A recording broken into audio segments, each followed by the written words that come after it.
Apakah suara aku terdengar? Sudah terdengar, Kak. Oke, thank you. Ini udah jam 7 ya, teman-teman. Berarti kita mulai aja nih untuk berteman sharing pada malam Rabu ya, berarti Selasa malam kali ini. Oke, bismillahirrahmanirrahim. Assalamualaikum warahmatullahi wabarakatuh.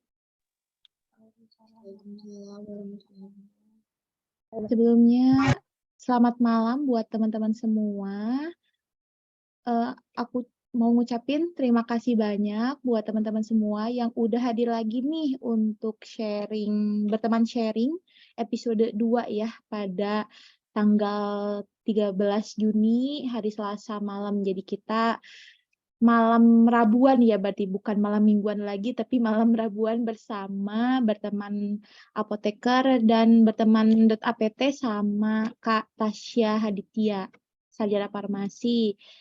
Selaku mahasiswa PSPA dari UMY. Nah, sebelumnya juga terima kasih nih buat berteman .apt yang sudah memberikan wadah untuk kita semua sehingga kita dapat sharing-sharing nih untuk persiapan. Judulnya bedah sukses ya, bedah persiapan sukses masuk PSPA ITB dan UMY. Nah, alhamdulillah kemarin hari malam Minggu ya, hari Sabtu malam kita udah sharing-sharing sama Kak Widya dari PSPA ITB. Rame juga, seru lah pokoknya kemarin dan alhamdulillah udah kita tuh jadi terbuka gitu. Dapat pengalaman, dapat gambaran, dapat insight. Oh, ternyata tes ITB tuh kemarin tuh kayak gini ya gitu, sampai sepa-sepi soal pembahasannya. Nah, begitupun juga kali ini kita akan sharing-sharing pengalaman Kak Tasya Haditya selaku mahasiswa PPSPA dari UMY, alumni berteman juga.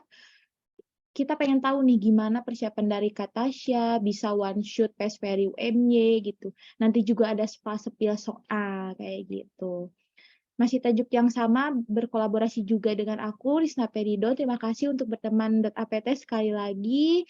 Semoga lancar selalu dan sukses selalu untuk bimbel berteman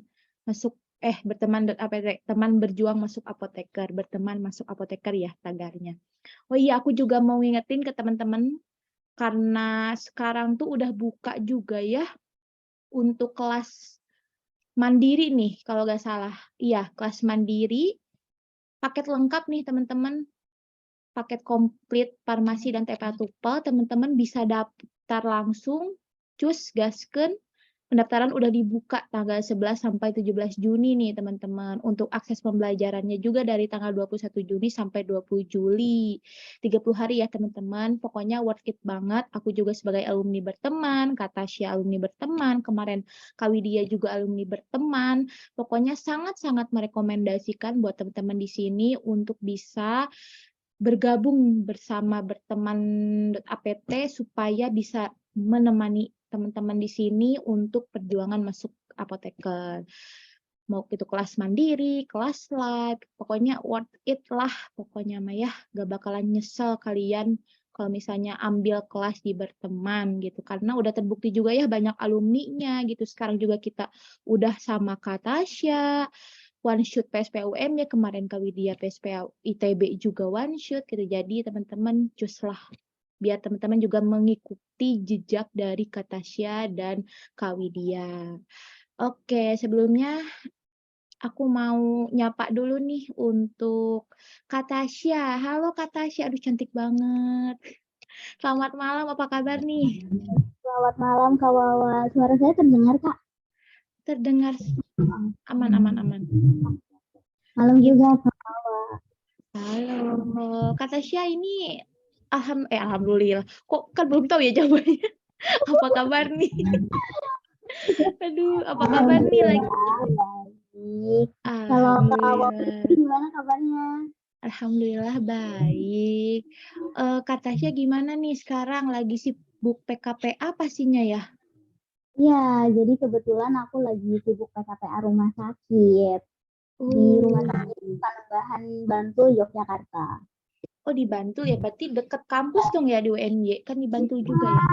Beda kebetulan beda sekitar 13 kiloan gitu ya. Soalnya kalau Oh, rumah sakitnya di kota gitu. Jadi sekitar 20 sampai 30 menit dari kos. oh iya, Lumayan, Deng. Aku lupa UMY lumayan rada ini ya. soalnya emang bantu tapi di pinggir gitu loh. Iya, iya, iya, iya, aku baru ingat. Oke, semangat ya untuk PKPA rumah sakitnya. Ini makasih banget loh untuk Kak Tasya bisa meluangkan waktunya nih.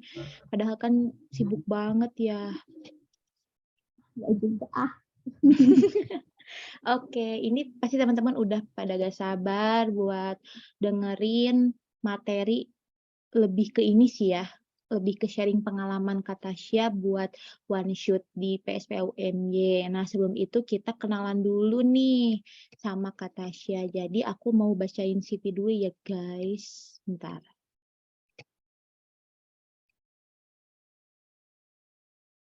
Mana ya? Oh iya, sebelumnya untuk mekanisme sharing, berteman sharing ini sama aja kayak yang kemarin sama Kak Widya yang malam minggu bersama ITB itu. Jadi aku bacain dulu CV, terus nanti Kak Tasya pemaparan ya, gitu nanti dalam bentuk PPT, terus abis itu ada spill soal yang kemarin Kak Tasya temui pas tes di PSPUMY, mungkin ya sharing-sharing sedikit lah gitu, siapa tahu teman-teman bisa dapat gambaran, oh ternyata gini ya soal untuk masuk PSPUMY gitu. Nah, nanti untuk mekanismenya itu dilempar ke teman-teman, bisa kalau ada yang mau jawab, raise hand atau di kolom chat boleh banget, atau sekalian nulis mungkin kalian, pokoknya siapin aja catatan, tulis semua informasi yang teman-teman kira itu penting banget untuk bisa tahu gitu informasi masuk PSPA dari UMY gitu. Terus nanti biasa sesi diskusi kalau misalnya tengah-tengah teman-teman ada yang mau ditanyain, tanyain aja mungkin di kolom chat atau nanti di akhir boleh langsung raise hand atau di kolom chat juga kayak gitu. Oke, aku mau bacain CV dulu ya teman-teman. Ini aku reminder aja. Oke. Duh. Untuk nama lengkap Kak Tasya Haditya Spam ya, sarjana farmasi, pengalaman PKPA-nya. Tadi Kak Tasya udah sempat singgung bahwa Kak Tasya itu sekarang lagi PKPA ya di RSUD Panembahan Senopati Bantul. Itu berarti 1 bulan ya, Juni sampai Juli 2023. Kemudian Kebetulan pernah gimana?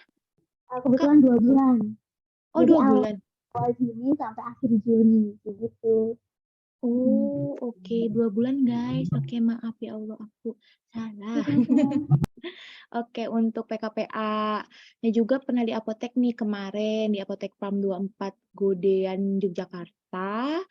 Terus pernah jadi asprak juga guys. Terus juga pernah praktik kerja lapangan juga di Rumah Sakit Umum Daerah Unin Banjarmasin. Wah, katanya orang Banjarmasin ya, jauh banget dari Kalimantan guys. Terus pernah ikut yang KMMI Kampus Merdeka juga yang dari Unpad. Terus juga untuk pendidikan jelas sekarang itu Kak Tasya menempuh PSPA di UMY. Untuk sarjana farmasinya nih S1-nya itu di Universitas Sari Mulia. Wah, IPK-nya cum laude guys, mantap. Masya Allah keren. IPK-nya 3,75. Untuk prestasinya banyak banget nih teman-teman. Untuk yang terbaru ini tahun 2022 Kak Tasya menjadi lulusan terbaik ke-1 program studi sarjana farmasi di Universitas Sari Mulia tahun 2022. Kemudian lulusan berprestasi tingkat nasional juga tahun 2022 dan lulusan aktif berorganisasi tahun 2022. Wah, ini ambis PCE juga nih, juara 2 nasional, lomba nasional Patient Counseling Event ya, PCE, Farmakopeia Unpad ini tuh. Terus juara 3 nasional lomba CSE juga, Clinical Skill Event tahun 2021 di FIMVI. Kemarin itu di Sipa Riau ya, kalau nggak salah, FIMVI tuh. Nah, masih banyak lagi prestasinya. Untuk organisasinya, wah aktif organisasi, ternyata seorang organisatoris juga sama kayak aku nih, mantap lah pokoknya. Insya Allah keren banget nih teman-teman. Mungkin sekian ya untuk perkenalan dengan Kak Tasya. Nah, sekarang kita lanjut aja ke sharing-sharing-nya. Teman-teman juga udah pasti gak sabar, langsung aja ya teman-teman untuk Kak Tasya Haditya, waktu dan tempat dipersilahkan untuk pemaparan pengalaman dan materinya lah ya, untuk PSPA UMY. Oke, silahkan Kak Tasya. Baik, terima kasih banyak Kak Wawa. Sebelumnya aku mau ngucapin juga kali ya buat kakak-kakak berteman apoteker dan juga yang kolek dengan Risma Peridon karena telah memberikan wadah dan juga kesempatan buat saya bisa sharing ke teman-teman yang pejuang apoteker, pejuang masuk apoteker. Nah, jadi kayaknya di sini udah banyak nih ya yang lagi daftar nih yang periode ini. Kalau ada yang lagi daftar periode ini bisa kali bilang gitu di kolom komentar gitu. Ini kayaknya kalau dilihat dari timeline lagi tes CBT ya. Nah, jadi mungkin agak telat tapi nggak apa-apa. Semoga bermanfaat buat yang tes OC sama wawancaranya. Saya mau sharing PPT. Apakah sudah dapat dilihat dengan baik? Aman ya? Sudah. Sudah Oke. sih, Kak, Baik. aman-aman. Oke, sharing session PSPA UMY. Kita sharing-sharing santai aja. Kalau misalnya teman-teman mau nanya, kayak kata Kak Wawa, silahkan ditulis di kolom chat. Nah, jadi apa aja sih yang akan kita bahas malam ini? Jadi yang pertama mengenai informasi umum dulu ya. Apa sih PSPA UMY, terus gimana sistem perkuliahannya, gimana kurikulum yang dipakai. Nah, kemudian selain itu bagaimana alur seleksinya, tahapan-tahapannya, persyaratannya, dan juga biaya kuliahnya. Kemudian tips dan trik lolos PSPA UMY-nya gimana sih dari tiap babak atau tiap tahapnya itu gimana tipsnya. Dan kemudian habis itu ada skill soal. Di sini aku ada masukin soal CGP itu sekitar 5 soal. Kemudian OSCE itu dari pengalaman aku dan juga yang teman-teman aku laluin, serta juga dari apa aja sih yang ditanyain saat wawancara. Oke. Kita next yang pertama yaitu mengenai informasi umum profil PSPA UMY. Nah, jadi kalau ditinjau lagi ke belakang, sebenarnya PSPA UMY ini dibilang masih muda karena berdirinya itu di tahun 2016 di bawah naungan FKIK. Nah, tetapi dengan usianya yang muda, ini sudah bisa meraih akreditasi unggul pada bulan Maret yang lalu. Alhamdulillah. Jadi teman-teman nggak usah ragu lagi nih sama akreditasi dari UMY. Udah setara dengan kampus-kampus lain yang PSPA Yogyakarta, misal kayak UGM, UII, UAD, dan juga Sanata Dharma. Nah, setelah itu berdasarkan dari website, kemudian visi misi, apa sih kelebihan atau keunggulan prodi dari PSPA UMY? Nah, pertama dari pembelajarannya itu berbasis luaran dengan sistem blok. Nah, jadi aku kurang tahu ya kalau dari kampus PSPA lain itu sistem pembelajarannya itu bagaimana. Tapi kalau di UMY itu menggunakan sistem blok. Mungkin yang di S1-nya ada sistem blok, pernah merasakan ya gimana padatnya. Nah, itu kurang lebih sama nanti akan dirasakan di PSPA. Tetapi kebanyakan biasanya kalau S1 itu tidak menggunakan sistem blok. Nah, kemudian metode belajarnya di sini juga menggunakan problem based learning, project based learning, experiential based learning. Jadi benar-benar lengkap. Jadi dari pembahasan kasus di tutorial, kemudian project juga kita dikasih project dan juga skill dan experiential tadi. Nah, kemudian PSPA UMY itu memiliki apotek pendidikan UMY dan RS pendidikan, yaitu di PKU Muhammadiyah Gamping. Selain itu, mitra-mitranya dari PSPA UMY juga lengkap ya, di apotik ada, RS ada, PBF, industri, puskesmas, jadi lengkap semuanya. Nah, selain itu, PSPA UMY ini juga memiliki CGT dan OC Center sendiri.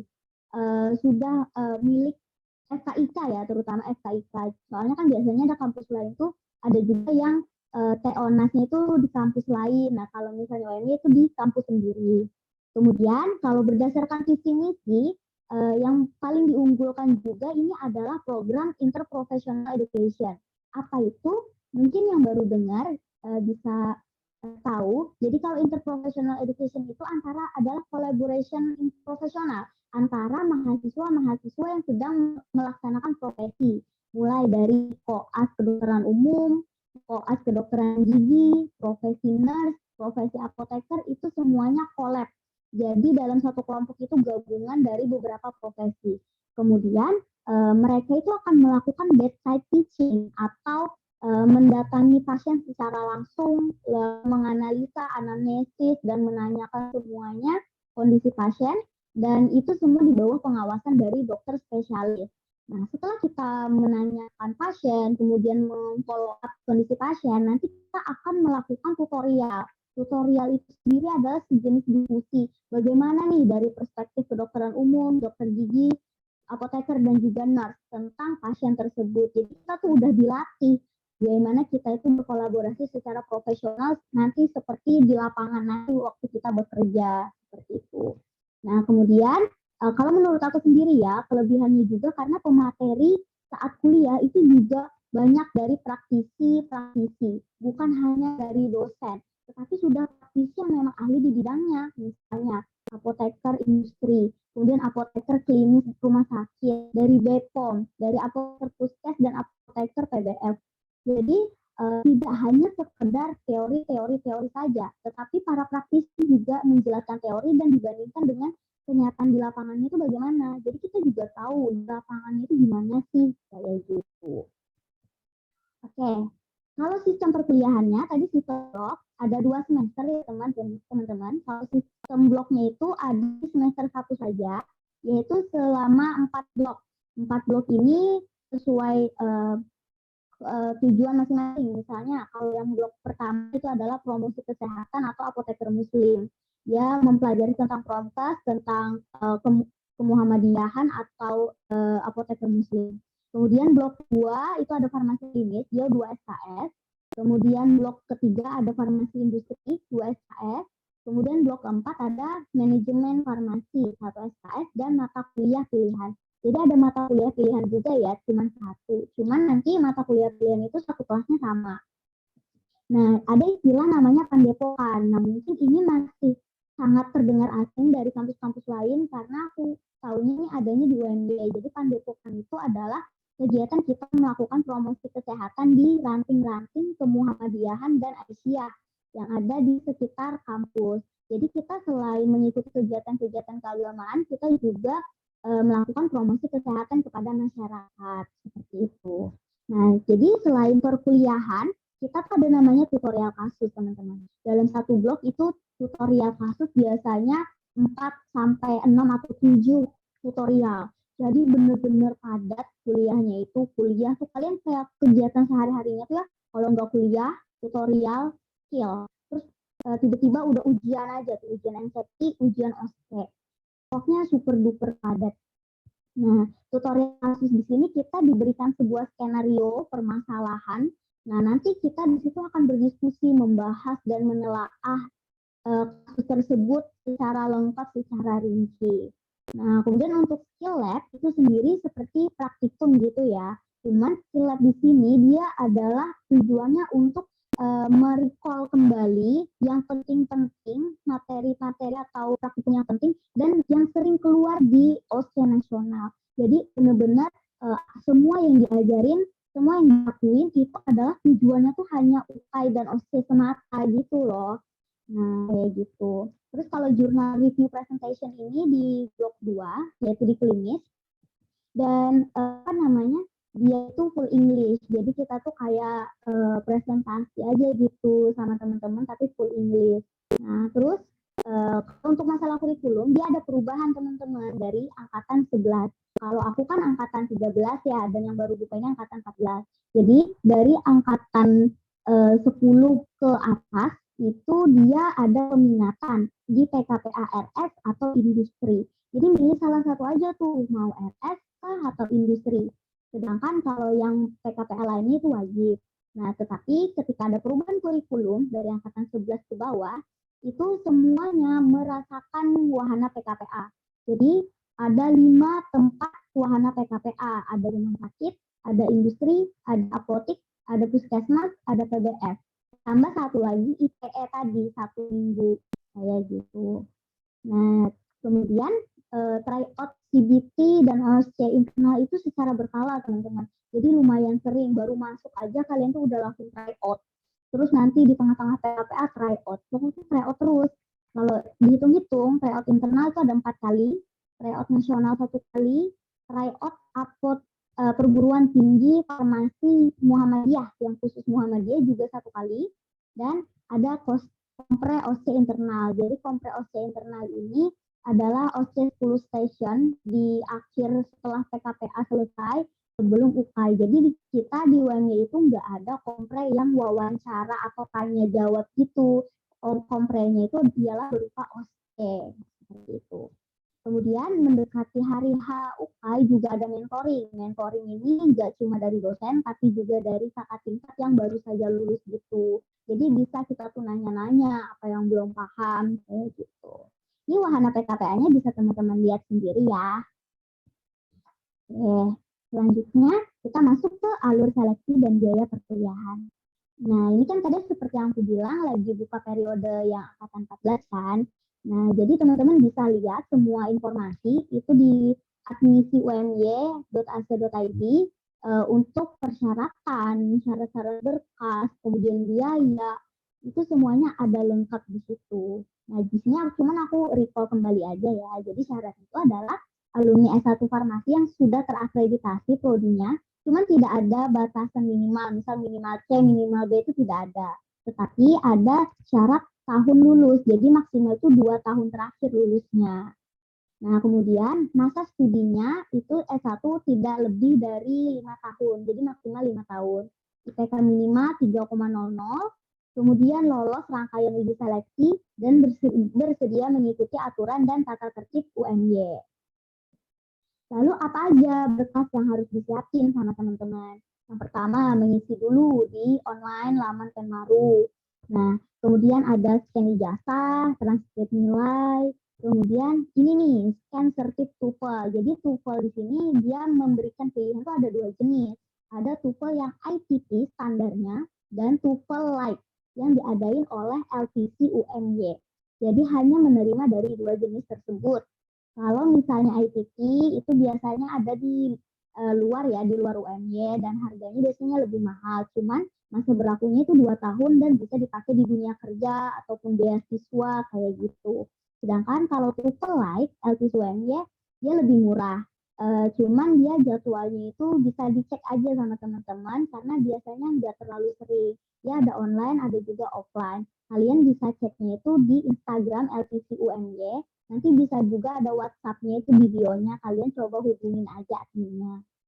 Kemudian syarat berikutnya adalah bukti bayar, kemudian surat sehat jasmani dari dokter umum, kemudian ada surat sehat rohani dari dokter spesialis jiwa, ada surat bebas narkoba, kemudian ada scan KTP, foto berwarna, sipil. Nah, kalau untuk non alumni diminta untuk melampirkan surat keterangan akreditasi prodi S1-nya. Dan selain itu adalah surat pernyataan kesanggupan mematuhi tata tertib bermaterai 10.000 ketika diterima.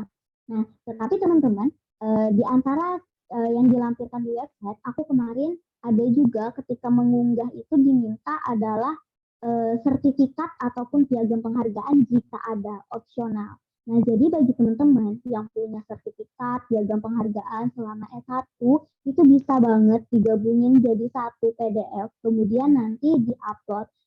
Barangkali hal tersebut bisa menjadi poin plus ataupun jadi apa ya namanya faktor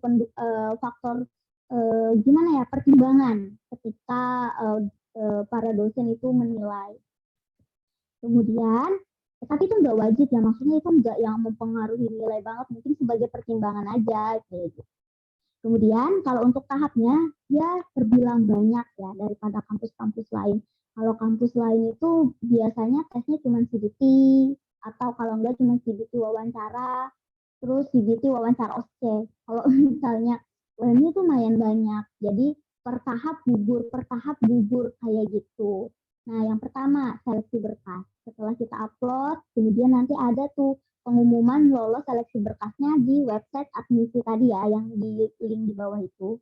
Nah, nanti ketika telah lolos seleksi berkas, nanti akan dihubungin tuh jadwal CBT-nya di hari apa. Nah, nanti CBT itu ada dua, jadinya ada tes TPA sama tes kefarmasian. Jadi teman-teman langsung dalam 1 hari ngerjain itu. Nah, nanti pengumuman lagi tuh, siapa nih yang lolos di tahap 1. Dan biasanya ya teman-teman, yang di tahap 1 ini yang paling banyak gugur.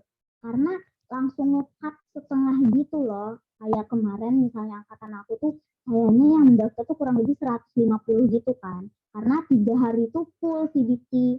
Nah, jadi setelah pengumuman tahap 1 itu yang tembus ke tahap selanjutnya sekitar 70-an gitu atau 60 berapa kayak gitu. Nah, jadi kalian harus benar-benar serius nih di tahap satunya. Bagaimana caranya biar lolos dulu nih di tahap 1. Karena ketika kita lolos tahap 1 udah kemungkinan tuh besar gitu kita tuh keterima. Kan soalnya tinggal menggugurkan beberapa lagi gitu kan. Nah, kayak gitu.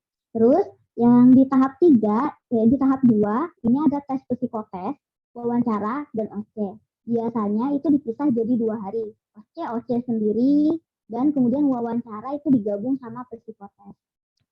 Nah, setelah tahap 2, baru tuh pengumuman final. Siapa yang benar-benar resmi diterima jadi mahasiswa PSK UMY. Dan diberitahu tentang daftar ulangnya bagaimana. Nah, jadi aku jelasin satu-satu per tahap ya. Kalau untuk tes TPA sendiri, dia itu waktunya 1 jam. Dia itu terbagi menjadi 3 sesi. Nah, sesinya ini dipisah-pisah. Kalian nggak bisa langsung ke numerik atau ke analogi, itu nggak bisa. Jadi bertahap, misalnya verbal dulu nih, 30 soal 20 menit. Terus ketika udah habis 20 menit, langsung pindah ke sesi berikutnya numerik, 30 soal 20 menit lagi. Selesai numerik, lanjut lagi analogi, 40 soal 20 menit. Kayak gitu. Nanti kalau udah selesai 20 menit, udah langsung selesai TPA, nggak bisa dibuka lagi. Nah, setelah TPA selesai, langsung baru lanjut ke kefarmasian. Jadi TPA dulu tuh kita dihajar jor-joran sama TPA, baru kita ke tes kefarmasian. Jadi kita tuh harus benar-benar fokus tuh, kayak sebisa mungkin ketika TPA kita harus bisa fokus lagi buat jawab tes kefarmasiannya. Jadi waktunya itu 2 jam kefarmasian, soalnya itu ada 100. Nah, topik dari tes kefarmasian itu dari 3 topik besar, yaitu klinis, kemudian ada industri atau sains, dan juga ada manajemen. Jadi gabungan deh semuanya. Aku kemarin itu ngerasa bahan alamnya itu juga ada, kemudian klinis ada, manajemen ada, pokoknya lengkap. Kemudian ada tes psikotes. Kalau tes psikotes ini harus cepet. Dia tuh 40 menit 100 soal. Jadi 100 soal ini kayak soal singkat aja sih. Kan kayak psikotes kan kayak lebih ke apa ya, saya setuju tidak setuju. Cuman ada juga dia itu kayak TPA-nya gitu loh, kayak ada spasialnya yang kayak gambar-gambar gitu. Kita harus milih gambar berikutnya tuh apa, atau gambar yang seharusnya tuh bagaimana, kayak gitu. Terus kalau ujian wawancara, kita itu cuma 15 menit. Kita diwawancara dengan 2 dosen. Nah, sedangkan kalau wawancara sendiri itu ya, dia tuh beda-beda tiap orang, tergantung dosennya. Jadi ada yang ditanyainnya tuh banyak, macam-macam. Ada juga yang enggak gitu, biasa aja, gitu, macam-macam. Nah, biasanya ya yang ditanyain itu tentang kesanggupan dan komitmen. Alasan masuk UMY apa, prestasi selama S1 apa, kemudian materi-materi, dan ada juga tuh dosen yang nanyain perhitungan kayak gitu. Kemudian kalau untuk OSCE dia itu ada 3 stase. Nah, 3 stase, setiap stase itu ada 10 menit. Jadi stasenya itu pun 3 bidang itu sama kayak di tes kefarmasian. Ada yang klinis, ada yang sains, dan juga manajemen. Nanti aku bahas di belakang pengalaman aku kemarin gimana OSCE-nya apa aja. Untuk rincian biaya, pasti teman-teman udah lihat dong nih di website ya. Jadi kalau untuk pendaftaran itu 400, tapi kalau tembus ke tahap 2 itu nambah lagi psikotes 100.000, jadi 500. Terus kalau untuk semester 1 itu bayarnya ada SPP dan DPP. Kalau SPP 16.515, kalau DPP itu 3 juta. Jadi totalnya sekitar 19.500. Kalau untuk yang semester 2 itu lebih rendah, yaitu sekitar 16.290.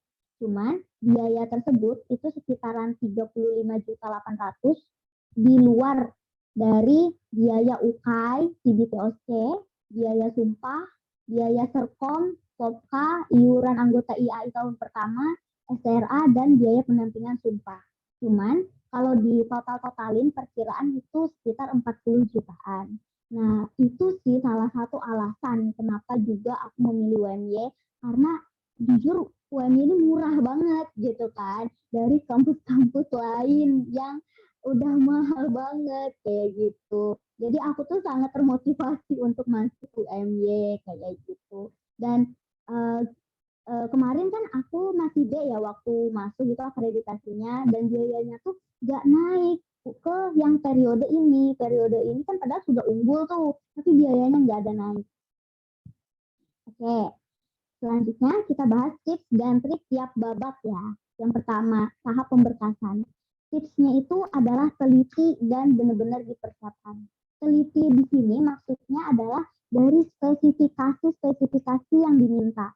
Misal, jenis tuvelnya tadi apa yang diminta itu harus sama.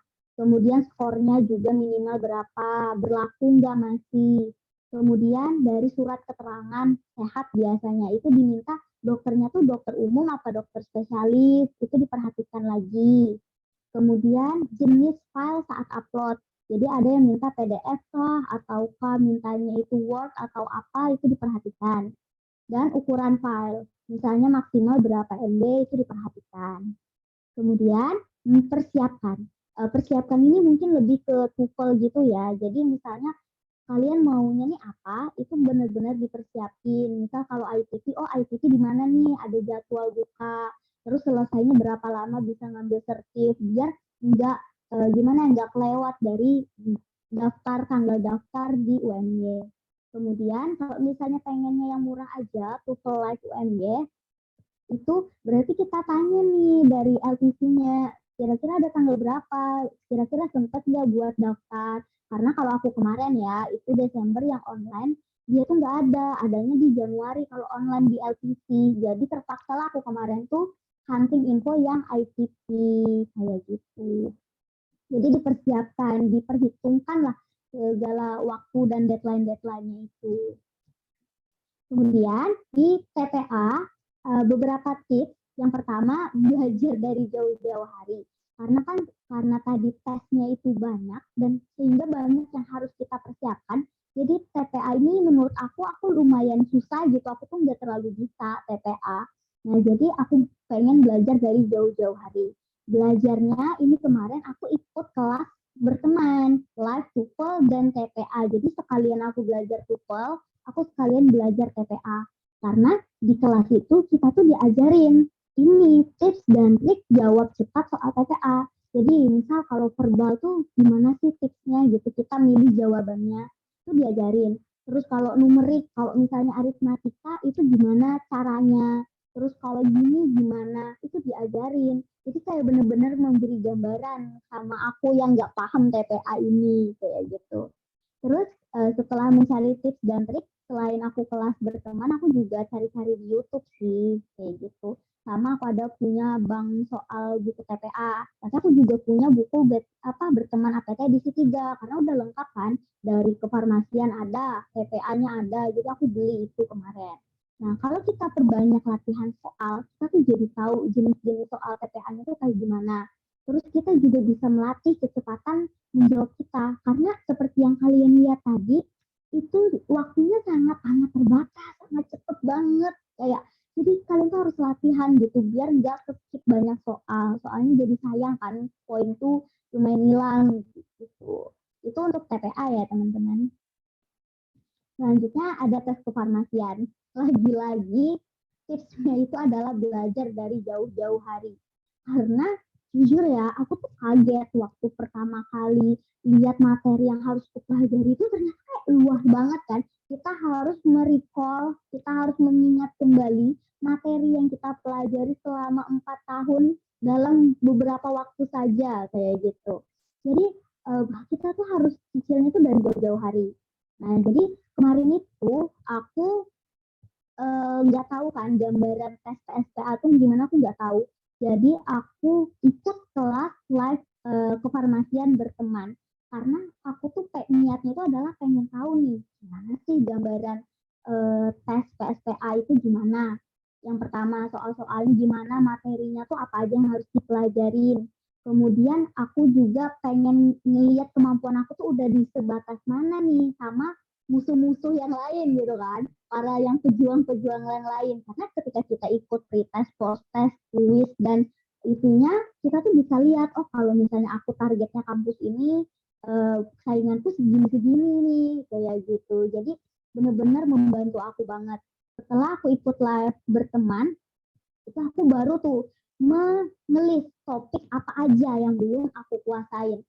Materi apa nih yang belum aku dapat di S1 gitu. Jadi aku harus kejar bisa. Misal, oh, aku epilepsi belum. Aku hipotiroid, hipertiroid belum nih. Aku harus belajar. Kalian list aja tuh yang mana-mana yang kalian belum kuasai, belum tahu, bahkan masih lemah gitu. Terus kita tulis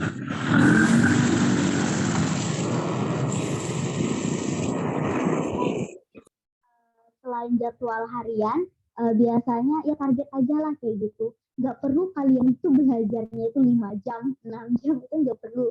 Belajar itu cukup 1 sampai 2 jam, tapi utamakan itu optimal. Benar-benar efektif kayak gitu. Dan itu konsisten. Konsisten setiap hari kalian sisihkan waktu untuk belajar. Kalau misalnya kalian konsisten, menurut aku ya 2 bulan sampai 3 bulan itu udah cukup. Karena aku kemarin ikut kelas-kelas berteman kan waktu lagi penelitian skripsi kan. Itu aku ikutnya udah jauh-jauh hari itu 10 bulan sebelum tes. Nah, setelah itu aku pelan-pelan nyiapin TOEFL kayak gitu kan, TPA. Nah, aku belajar buat kefarmasiannya ini sekitar 3 bulanan, 4 bulanan gitu sih. Nah, tapi aku nggak belajar-belajar yang banget gitu kan, cuman konsisten kayak gitu. Nah, setelah kita bikin jadwal harian, kita bikin target. Misal, oh hari ini aku harus selesai materi penyakit hipotiroid, minimal penyakit hipotiroid gitu. Kalau misalnya mingguan, aku harus selesai nih tentang kardiovaskular sama gastrointestinal misalnya. Terus kalau misalnya bulanan, oh berarti 1 bulan aku minimal udah menguasai nih industri sama manajemen misalnya. Kalian harus bikin itu rencana itu kayak gitu dan dilaksanakan kayak gitu. Selain bikin jadwal dan target, aku cara belajarku ya itu bikin rangkuman atau catatan aku sendiri gitu. Jadi karena aku jadi lebih mudah memahami apa yang aku tulis, aku lebih mengingat dan ketika menjawab pun aku mengingat apa tulisanku kayak gitu. Dan niatkan kalian ini belajar bukan hanya untuk masuk apoteker, tapi belajarlah tujuannya itu adalah untuk UKAI, untuk OSCE. Jadi nggak usah nanggung, langsung sekalian belajarnya itu, susah-susah sekalian. Karena kalau kalian tentang yang UKAI OSCE aja bisa, pasti gampang untuk yang ngerjain yang masuk apoteker. Karena beberapa kampus tuh juga ada dia menaruh level tes CBT kefarmasiannya itu di bawah UKAI kayak gitu. Jadi agak lebih mudah kayak gitu tuh ada. Nah, jadi kayak gitu ya. Kalian bisa lihat apa aja materinya tuh di blueprint UKAI. Jadi apa aja sih UKAI itu biasanya materi yang masuk itu kalian bisa lihat di situ. Nah, selain itu belajarnya itu juga dari banyak sumber guys. Jangan cuma hanya satu, patokan tuh jangan. Aku kemarin belajarnya dari guideline-guideline tiap penyakit, kemudian aku ikut kelas-kelas berteman, kemudian aku belajar dari e-book, belajar dari modul-modul ya juga modul berteman tuh belajar. Nah, kemudian dari YouTube sama TikTok juga. Jadi kalau aku ada beberapa rekomendasi nih buat teman-teman kalau YouTube. Yang pertama, YouTube berteman itu juga ada tuh kan ngebahas tentang soal-soal perhitungan dan lain-lain itu membantu. Kemudian YouTube dari Apoteker UMY. Kalian baru tahu nggak sih kalau Apoteker UMY itu ada YouTube-nya. Nah, dan di situ juga ada materi-materi teman-teman. Dari saya misalnya evaluasi tablet granul, kemudian KIE insulin, itu semuanya ada. Kami belajar selama perkuliahan setiap sebelum skill kami diarahkan untuk menonton video-video tersebut. Jadi ketika skill kami itu udah bisa kayak gitu. Jadi kalian jangan lupa lihat-lihat juga di situ. Kemudian ada YouTube punyanya Kak Anggun, yaitu Antara Signa. Itu membantu aku banget juga dari antibiotik, dari setiap penyakit, kemudian industrinya juga kelas-kelas industri itu ada di situ. Kalian jangan lupa nontonin semua videonya. Kemudian aku untuk manajemen, aku ada juga YouTube dari Apoteker Review. Di situ kemarin aku belajar tentang perhitungan ROI, ROE, HPP, aku belajar di situ. Nah, untuk TikTok, ya jelas dong Risna Peridon. Nah, di situ kalian tuh diajarin, dikasih tahu sama Kak Wawa tadi mengenai singkatan jembatan keledai gitu untuk menghafal golongan-golongan obat. Misal golongan obat hipertensi apa nih jembatan keledainya, terus obat yang lain apa nih. Jadi kalian tuh memudahkan, soalnya kan kalau klinis itu banyak banget kan obatnya. Kalau yang susah buat ngapalin tuh pasti akan terbantu banget dengan jembatan keledai di TikTok Risna Peridon. Kayak gitu ya guys. Nah, misal nih bikin target sama jadwal belajarnya tuh kayak gini.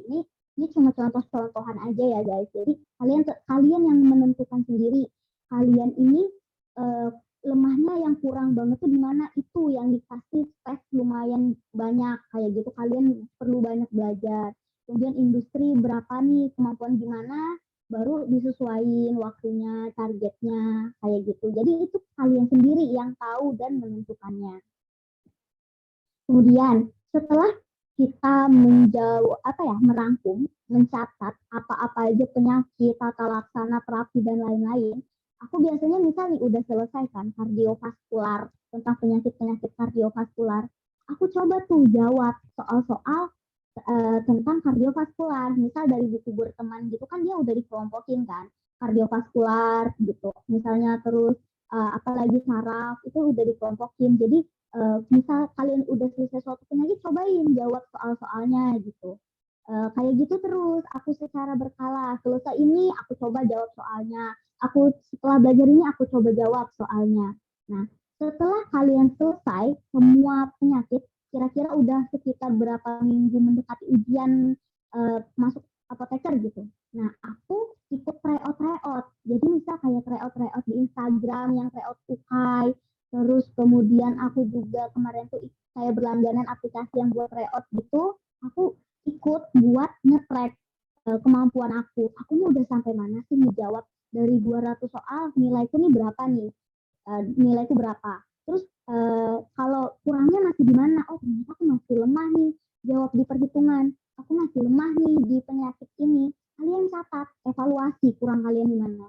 Setelah tahu kurangnya di mana, perbaikin lagi kan? Perbaiki lagi, belajar lagi di mana kurangnya, terus kerjain lagi tuh tryout kayak gitu. Nanti dilihat apakah nilai kalian naik, apakah nilai kalian stagnan atau bahkan turun. Itu kalian bisa tracking.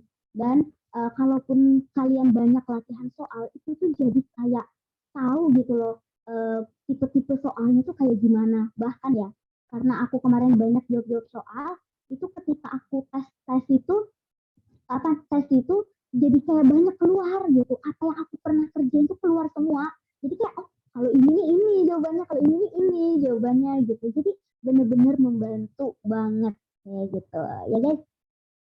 Nah, terus aku juga tipenya itu adalah belajar bareng. Jadi kalian bisa kumpul nih sama-sama teman-teman kalian yang berjuang masuk apoteker, itu berkumpul gitu. Kalian ngebahas gitu tentang soal. Kalau aku ya kemarin kumpul sama temanku, kami tuh langsung mengkaji soal. Misal tema hari ini kami mengkaji soal industri. Jadi kami cari tuh soal-soal industri, terus kami jawab dan dibedah satu persatu. Misal tentang soal ini tentang kelas industri gitu. Mungkin jawabannya ya kelas A atau kelas C gitu. Tapi jangan hanya sebatas itu. Baru tuh kalian bedah tuh sekalian materinya. Oh, seharusnya kelas A tuh apa aja sih ngapain? Kelas C gimana? Kelas D, kelas E gimana? Terus kemudian kalau misalnya antibiotik ruangannya gimana, itu langsung dilebarin gitu loh guys ngebahasnya. Jadi sekaligus bahas soal, sekaligus bahas materi. Nah, dengan kayak gitu, kita tuh jadi bisa saling share informasi. Karena kan pengetahuan kita sama teman kita tuh beda kan. Kita mungkin belum tahu masalah ini, tapi teman kalian tuh udah belajar duluan. Jadi kita bisa saling sharing. Jadi aku tuh kemarin kebantu banget dengan cara kayak gini. Jadi sekitar seminggu sekali sih kalau aku ngumpul sama teman-teman aku tuh biasanya di kafe, tapi langsung intens berapa jam gitu belajarnya kayak gitu. Terus kalau untuk wawancara, yang pertama adalah siapkan mental. Siapkan mental di sini mungkin lebih ke arah biar kalian itu tenang, nggak gugup, nggak ngeblank. Karena kuncinya ya, kalau wawancara di sini adalah gimana cara kalian ngomong, kemudian meyakinkan dosen ataupun penilai yakin dan percaya terhadap apa yang kalian omongin. Bisa mempengaruhi orang kayak gitu. Jadi kalau misalnya kalian itu nggak gugup kan, pasti kalian itu bisa percaya diri kan. Kalau percaya diri pasti dosen itu paham dan percaya dan yakin dengan apa yang kalian jawab. Dan ini ada hubungannya sama public speaking tadi. Jadi latihlah public speakingnya. Nggak perlu yang bagus-bagus banget tuh enggak. Tapi maksudnya biar bisa meyakinkan orang. Bayangin kalau misalnya kalian ngomongnya kayak nggak pede, terus tuh kayak gugup, kemudian gitu. Itu pasti orang kayak ragu kan sama jawaban kalian, nggak percaya kayak gitu. Jadi coba gitu latihan kalian ngomong gitu. Nah itu dengan cara itu tadi ya, saya yang di tips siapkan jawaban untuk beberapa prediksi pertanyaan. Jadi aku tuh sebelum wawancara tuh ngelis apa aja sih pertanyaan-pertanyaan yang kiranya bakal keluar. Itu tuh aku coba jawab, aku susun rangkaian jawabannya, kemudian aku latihan ngomong.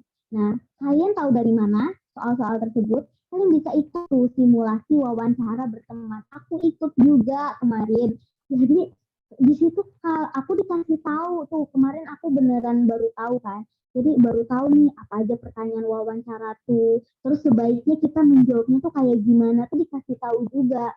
Jadi bener-bener ngebantu banget.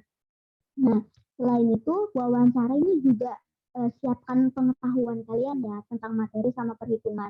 Karena kita juga bakal ditanya-tanya tentang materi. Nanti aku spill apa aja pertanyaan wawancara.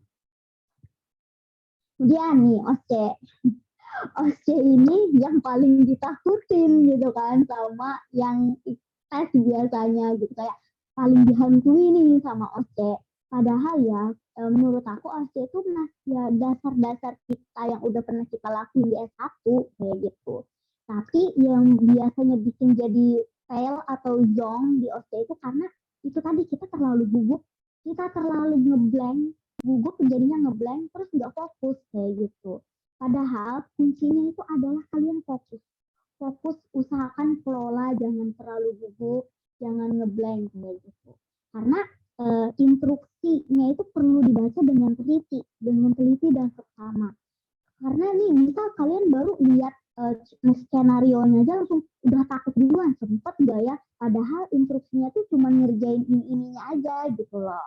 Nah, jadi kalian perhatiin kita tuh disuruhnya ngapain, itu dibaca bener-bener kayak gitu. Dan kunci lain ya, rahasia nih, itu perhatikan properti yang ada di atas meja. Nah, properti yang disediakan di atas meja ini nggak mungkin tanpa tujuan. Pasti ada tujuannya, pasti ada gunanya. Jadi usahakan ketika kalian melakukan OSCE itu, semua properti yang ada di meja itu kalian gunakan, kayak gitu. Nanti aku ngebahas waktu di contoh OSCE-nya ya. Nah, terus biasanya kalau OSCE itu pasti disediakan literatur di atas meja.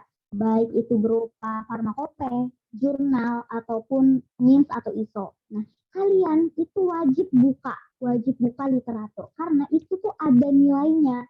Jadi kalau kalian nggak ngebuka, itu tuh udah keskip berapa poin tuh, sayang banget kan. Jadi terserah lah gitu, kalian buka terus pura-pura baca aja tuh nggak apa-apa. Kayak gitu misalnya kalian nggak sempet buat nyari-nyarinya, yang penting dibuka. Kayak gitu ya. Oke, terus kalau tips penting lainnya, tentu jalur langit ya teman-teman. Jangan lupa kita minta restu sama doa dengan orang tua, karena itu beneran mujarab banget. Kemudian kita banyak doa, kita banyak melakukan kebaikan sama manusia, sama hewan, sama tanaman. Pokoknya baik aja gitu. Terus kita juga jangan pelit sama ilmu. Kita sharing-sharing sama teman. Gak usah kita merasa teman perjuangan kita tuh adalah saingan, gak usah gitu. Kita tuh sama-sama belajar. Terus kalau kalian udah berusaha, udah tes, udah tawakal aja, berserah diri aja bagaimana hasilnya tuh itu udah yang terbaik, udah diatur sama yang di atas. Oke. Lalu kita masuk nih ke babak yang paling seru nih, skill soal. Jadi aku bikin beberapa soal nih. Yang mungkin yang pertama dari CBC dulu ya, kefarmasian ada 5 soal. Jadi teman-teman tolong aktif. Jadi aku nanti ngeliatin soalnya, kalian langsung aja nih siapa yang mau jawab, silakan nyalakan mikrofon dan juga menjawab ya. Oke? Siap? Langsung aja dijawab. Oke, yang pertama. Seorang pasien TBC diberi obat isoniazid, rifampicin, etambutol, pirazinamid, dan streptomycin. Pasien mengalami keluhan gangguan penglihatan ataupun kabur. Efek samping obat apa yang menyebabkan hal tersebut? Ayo teman-teman silakan dijawab. Ini masih pemanasan nih. Izin menjawab. Oke, silakan. Jawabannya C, Kak, etambutol. Oke, jawabannya etambutol ya. Mari kita lihat. Oke, betul ya. Tadi terima kasih sudah menjawab. Jadi benar ya, etambutol itu efek sampingnya di penglihatan. Kalau misalnya isoniazid itu di neuropati atau kesemutan. Terus apa nih langkah selanjutnya? Berarti dikasih piridoksin. Kalian tuh harus tahu gitu juga ya. Nah, kemudian rifampicin, urinnya itu bakal kemerahan. Terus apa langkah selanjutnya? Berarti kita mengedukasi pasien. Kemudian etambutol, dia gangguan penglihatan. Berarti kalau pasien sudah mengalami itu, bisa konsultasi ke dokternya untuk penggantian terapi, kayak gitu bisa. Terus pirazinamid, yaitu hiperurisemia atau dalam jangka waktu lama bisa GOUT. Dan kemudian streptomycin, yaitu gangguan pendengaran. Oke, satu udah kebahas ya teman-teman. Kita bahas soal selanjutnya. Tolong siapkan kalkulatornya ya, dan juga kertas beserta pulpen. Kita akan hitung-hitungan. Oke, silahkan teman-teman dihitung siapa yang mau jawab, silahkan duluan. Seorang wanita 50 tahun, bobotnya 50 kilo, tinggi badannya 160 cm. Didiagnosa kanker paru-paru, NSCIC, dan pasiennya mendapatkan regimennya itu PC atau paclitaxel carboplatin. Nah, dosis untuk paclitaxelnya yaitu 175 mg per meter persegi. Nah, paclitaxel sediaannya itu adalah 30 mg per 5 mili. Nah, sehingga berapa mili yang harus diambil dan dicampur ke NaCl. Apakah ada yang bisa menjawab, teman-teman? Siapa yang udah dapat? Langkah pertama yang harus dilakukan apa dulu nih? Apakah sudah ada? Kita pertama itu menghitung LPT-nya dulu nih. Aku kasih kunci nih, clue. LPT. Lalu kita cari LPT, terus kita kali sama dosis, terus lalu dibikin perbandingan sama yang sediaannya, kayak gitu. Apakah sudah ada yang bisa menjawab? Karena ini di tryout juga itu keluar ya teman-teman, tryout internal itu juga keluar. Gimana teman-teman? Ada yang bisa? Mungkin kita kasih waktu 1 menit lagi ya.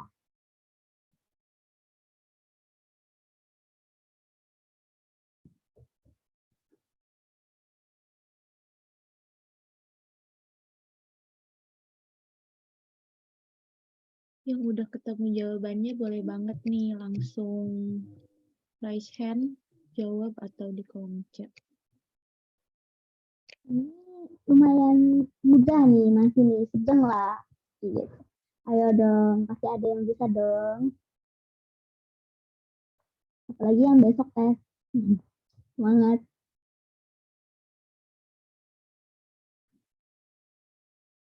Oke, udah 1 menit, apakah masih belum ada yang bisa? Kalau belum ada, mari kita bahas aja. Gak apa-apa. Kita bahas aja kali ya? Bahas aja Kak Tasya, bahas. Kita bahas ya. Jadi, untuk menghitung LPT, itu rumusnya adalah akar berat badan dikali tinggi badan dibagi 3.600. Itu langkah pertama dulu. Jadi berapa sih luas permukaan tubuh pasien ini? Oke, kita kali tuh berat badan 50 dikali tinggi badan 160 lalu dibagi 3.600. Udah dapet tuh 1,49 meter persegi. Lalu kita kali dosis sama dosis paclitaxel yaitu 175 mg per meter kuadrat. Kan itu per meter, berarti tinggal dikali sama yang LPT pasien. Dapatlah, oh dosisnya kalau untuk pasien ini adalah 260,75 mg.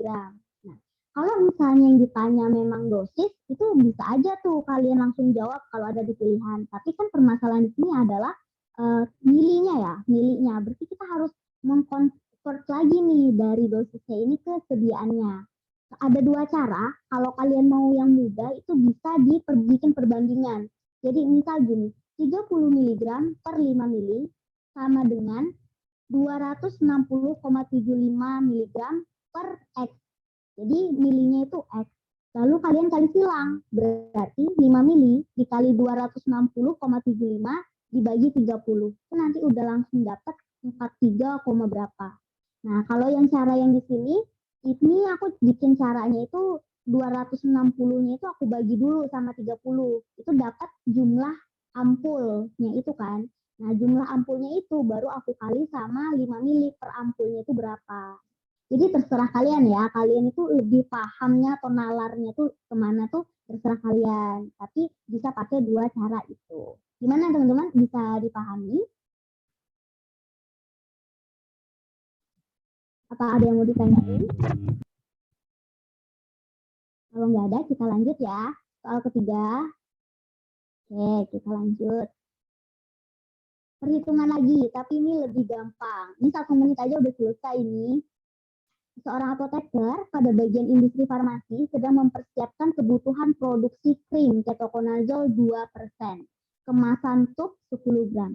Tiap satu batch akan menghasilkan 1.500 tub krim kemasan 10 gram. Berapakah jumlah ketoconazole yang harus disiapkan untuk 1 kali produksi krim? Oke, ada yang udah nemu?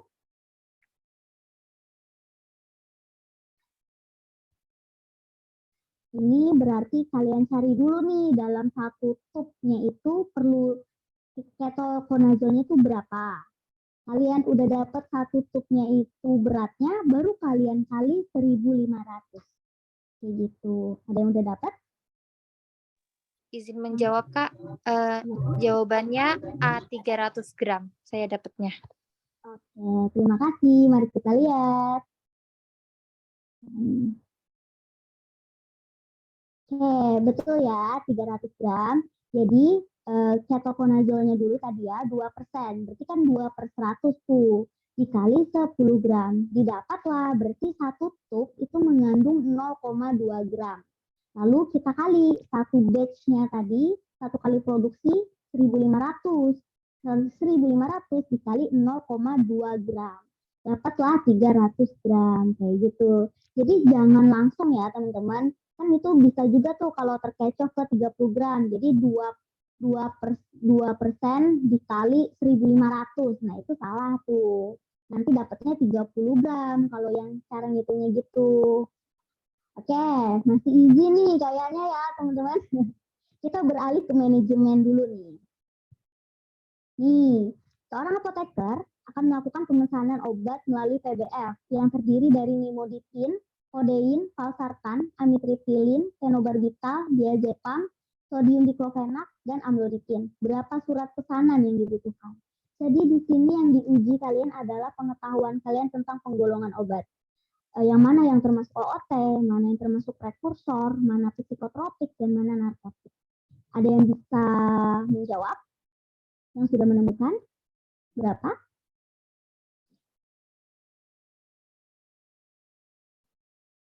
Ini keluar tahu di OSCE ada hubungannya, nanti aku jelasin di belakang.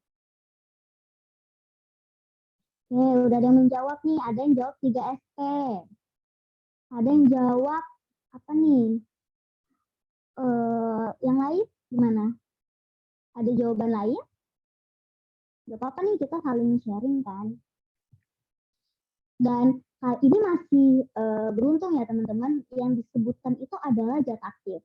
Sedangkan kalau aku OSCE kemarin, itu yang disebutin list obatnya itu adalah merek paten. Jadi kalian harus familiar juga sama merek-merek paten dari tiap-tiap zat aktif. Kayak gitu.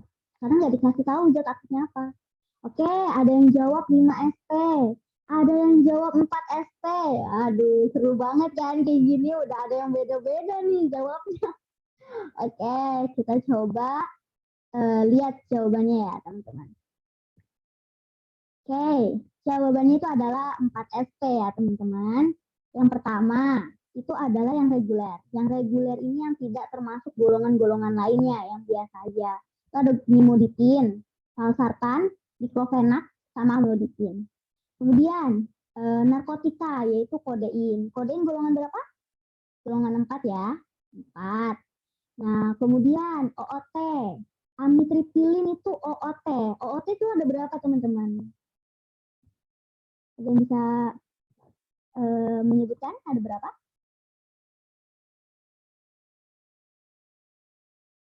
Ada 6 ya, teman-teman. Ada 6. Teman-teman bisa cari lagi, bisa diingetin lagi, karena itu sering keluar di OSCE. Oke, terus selanjutnya adalah psikotropika. Psikotropika udah jelas nih ya, ada diazepam, golongan benzodiazepin, kemudian ada fenobarbital, golongan barbiturat.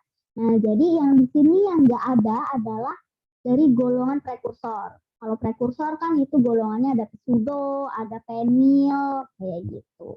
Begitu ya, teman-teman. Jadi totalnya ada 4 SP. Nggak apa-apa, jadi belajar kita di sini.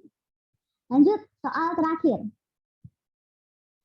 Nah, ini tentang TPM ya. Jadi kalian mungkin ada yang udah belajar atau ada yang belum gitu ya. Tapi pasti belajar nggak sih di farmakokinetik? Ini ngitung TPM dari pasien laki-laki 50 tahun, BB 60 kilo. Diresepkan IV admixture fentanyl 500 mikrogram dalam infus NaCl 100 mili. Dijalankan selama 8 jam dengan makrodrip. Berapa TPM-nya, teman-teman? Ini tinggal dikali silang gitu loh, guys. Kali-kali dibagi, dapat jawabannya. TPM itu adalah tetes per menit. Oke, jawabannya ada 4,1 nih, Safir jawabnya. Teman-teman yang lain gimana? Ada yang jawab yang beda atau sama? Silakan di kolom chat atau langsung ngomong.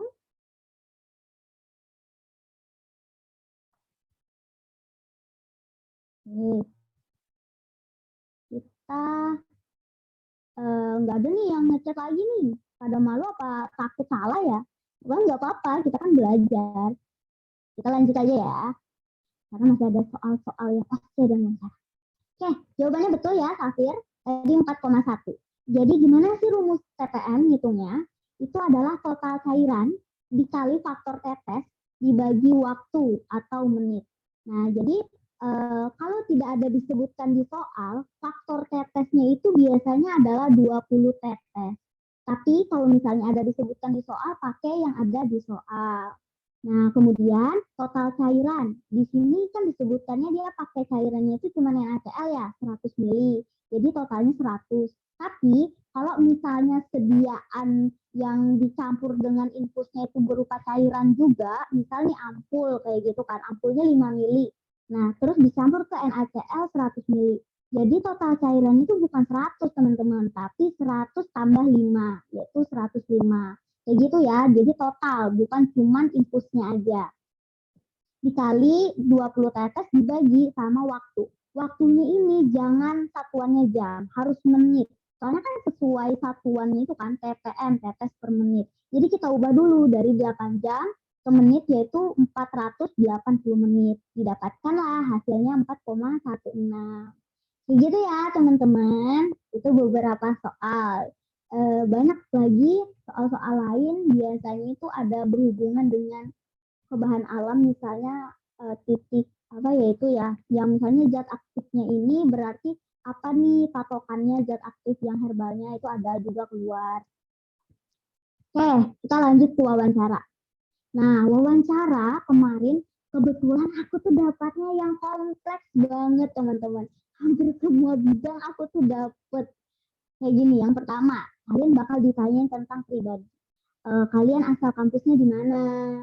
Kemudian akreditasi prodinya kemarin apa? Kemudian kalian di sini punya keluarga enggak gitu kan, buat yang perantau nih ya. Terus tempat tinggal kalian di sini ngekos atau gimana? Kemudian selama S1 punya prestasi enggak atau enggak? Maksudnya apa aja kayak gitu. Kemudian ditanya juga tentang skripsi kalian. Skripsi kalian bidangnya apa? Judulnya apa? Terus ngebahas apa gitu dan hasilnya gimana? Jadi cara singkatnya ngejelasin skripsi kalian itu hingga kalian pahami dari abstrak skripsi kalian. Judulnya apa, latar belakangnya apa, metode apa, dan hasilnya gimana, itu dari abstrak aja, biar singkat. Nah, kemudian setelah pribadi, biasanya ditanya kesanggupan, komitmen, dan kesiapan kalian. Yang pertama dari biaya tadi, apakah sanggup, kemudian kepadatan kuliah. Nah, di sini nanti kalian ditanya, kalian dulu kuliahnya sistemnya gimana, SKS atau blok. Kalau rata-rata kan kebanyakan S1 tuh SKS ya. Jadi takutnya tuh kaget kalau sistem blok tuh yang bener-bener padat banget kayak gitu. Apakah kalian siap kayak gitu? Kemudian penempatan PKPA. Penempatan PKPA kalian siap ya diletakkan di seluruh Indonesia PKPA-nya? Aku kemarin ditanyain begitu. Terus kalian harus bisa tuh jawabnya dengan yakin dan percaya diri. Kalian siap kayak gitu. Terus kemudian akomodasi. Kalian gimana nih buat PKPA? Kalian punya motor nggak gitu? Kalian bisa nggak nih diletakin di mana aja PKPA? Akomodasinya gampang nggak? Kayak gitu. Biayanya juga kan kalau PKPA di luar kota kan juga pasti perlu biaya dan lain-lain kan. Gimana disupport ya sama orang tua kayak gitu. Terus alasan. Apa alasan kalian masuk UNY? Udah daftar di kampus mana aja kayak gitu. Terus apa yang kalian ketahui tentang UNY itu ditanyain. Jadi kalian harus tahu juga gimana sistemnya, gimana pembelajarannya di UNY kayak gitu. Itu jadi nilai plus yang minimal banget tuh tahu akreditasinya lah ya kayak gitu. Kemarin aku juga ditanya kayak gitu. Alasannya juga usahakan tuh yang kuat kayak gitu. Terus kalau di pengetahuan ini aku ditanyain semua bidang. Yang pertama, aku ditanyain tentang kimia. Jadi kimia ini aku dikasih kertas. Di kertas itu ada struktur. Aku ditanyain, tunjukin yang mana gugus hidroksil kayak gitu. Jadi kan kalian harus tahu, oh yang ini gitu. Kalian harus nunjukin. Terus itu kimia. Kemarin itu sih kimianya. Terus kalau instrumen, itu aku lumayan banyak tuh ditanya. Aku ditanya apa aja instrumen kualitatif, apa aja instrumen kuantitatif, prinsip dari instrumen SSI itu gimana, prinsip dari GC itu gimana, syarat sampel yang bakal dianalisis dengan GC itu apa, kalian tuh harus tahu. Nah, kemudian aku tentang manajemen, aku ditanya tentang berapa tahun sekali sih resep itu dimusnahin. Kemudian apa aja yang harus disiapkan ketika melakukan pemusnahan. Kemudian bagaimana tata cara pemusnahan, siapa saksi-saksinya. Kalian harus tahu tuh ya. Terus kemudian di klinis, aku ditanya tentang apa aja yang kamu ketahui tentang obat-obatan antibiotik. Wah, jadi usahakan nih kalian udah menguasai tuh obat apa ya, penyakit-penyakit yang umum ditanyain, bisa kayak antibiotik, obat hipertensi, obat diabetes, obat kolesterol gitu-gitu. Nah, kemarin aku dapat antibiotik, disuruh sebutin golongan dan contohnya. Aku sebutin semua gitu. Jadi ketika kita bisa gitu itu jadi nilai plus gitu.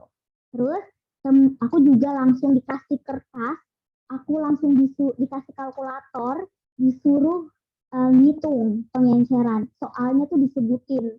Jadi disebutin misalnya larutan A dengan konsentrasi 1000 ppm dengan jumlah 100 mili akan diencerkan menjadi larutan B sebanyak 10 ppm misalnya gitu atau 100 ppm. Berapakah jumlah larutan A yang harus diambil untuk diencerkan kayak gitu. Kalian harus tahu tuh langsung tuh ngitung, nanti kalian langsung diperiksa tuh kayak gitu. Aku kemarin kayak gitu, jadi perhitungan dapat. Nah, terus dari temanku yang lain aku tanya, mereka ada diminta untuk melakukan KIE, yaitu penggunaan alat-alat khusus.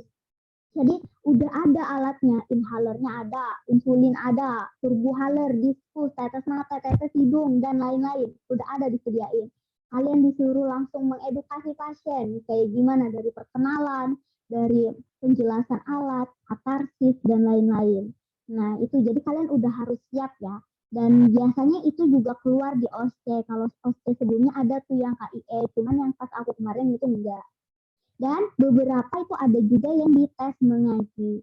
Cuman perlu catatan teman-teman, kata dosenku kemarin, UMY itu nggak ngebatasin masalah agama. Jadi yang non-Islam pun juga bisa mendaftar di UMY, kayak gitu. Itu ya teman-teman. Oke, selanjutnya kita bahas OSCE nih. Nah, jadi OSCE itu kan aku ada 3 tahap nih. Yang pertama, aku kemarin dapatnya sains dulu. Aku kira kan aku tuh bakal dapet kayak industri yang evaluasi tablet gitu kan. Ternyata enggak gitu. Ternyata aku dapetnya itu adalah kayak membaca literatur dan melakukan susut pengeringan.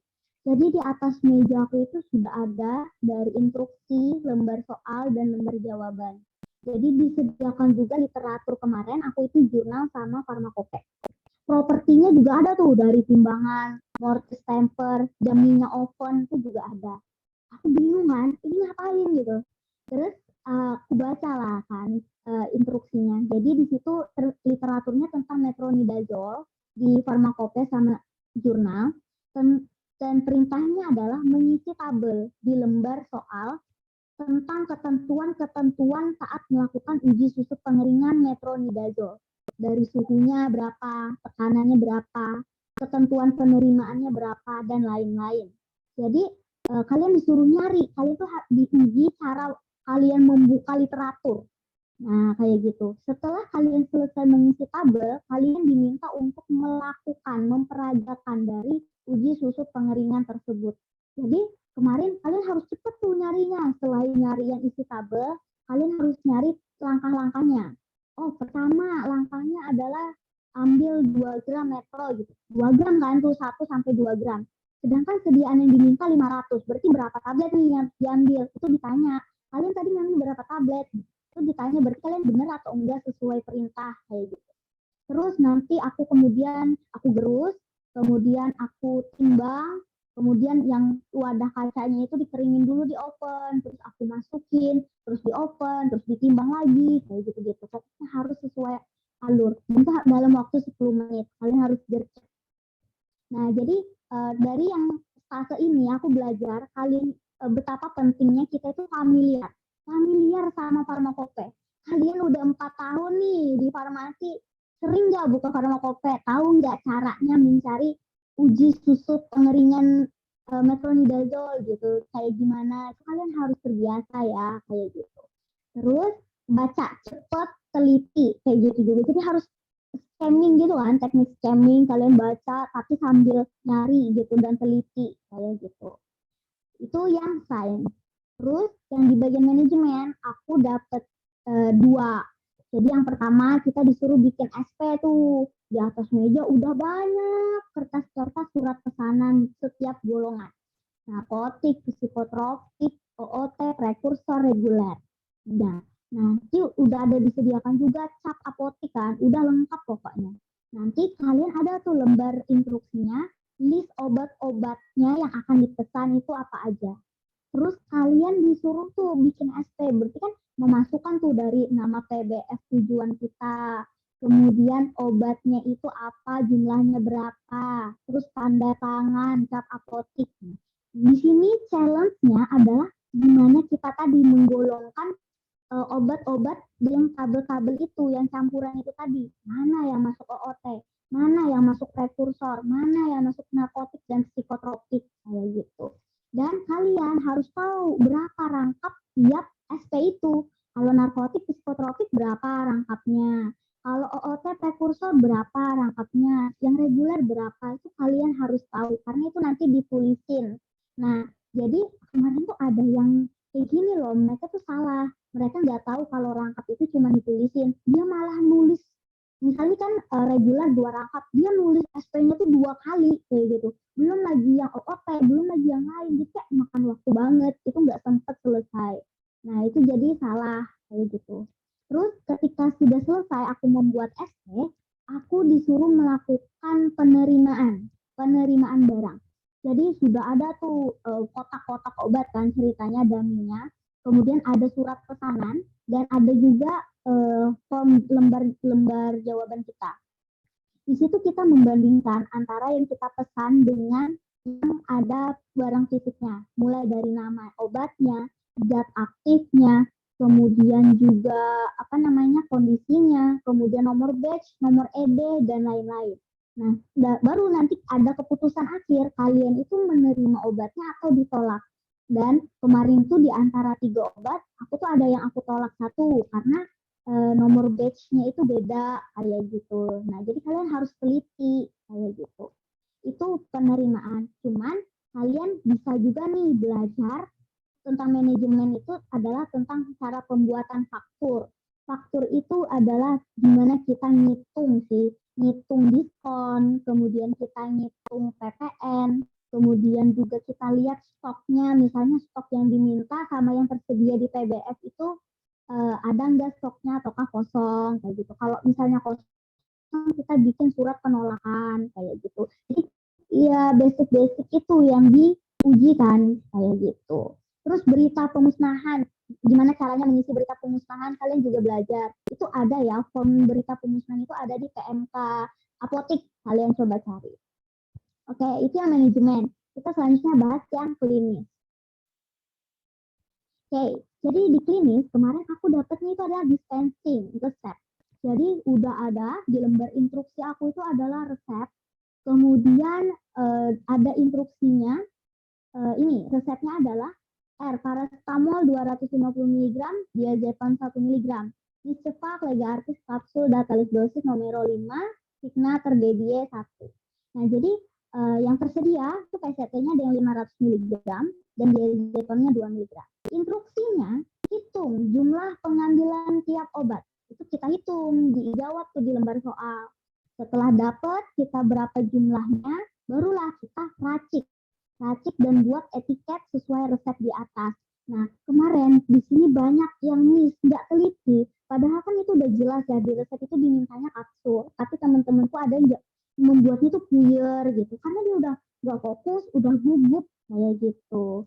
Nah, jadi kalian harus teliti. Nah, kemudian aku bilang tadi juga ya, kenapa semua properti itu harus digunakan.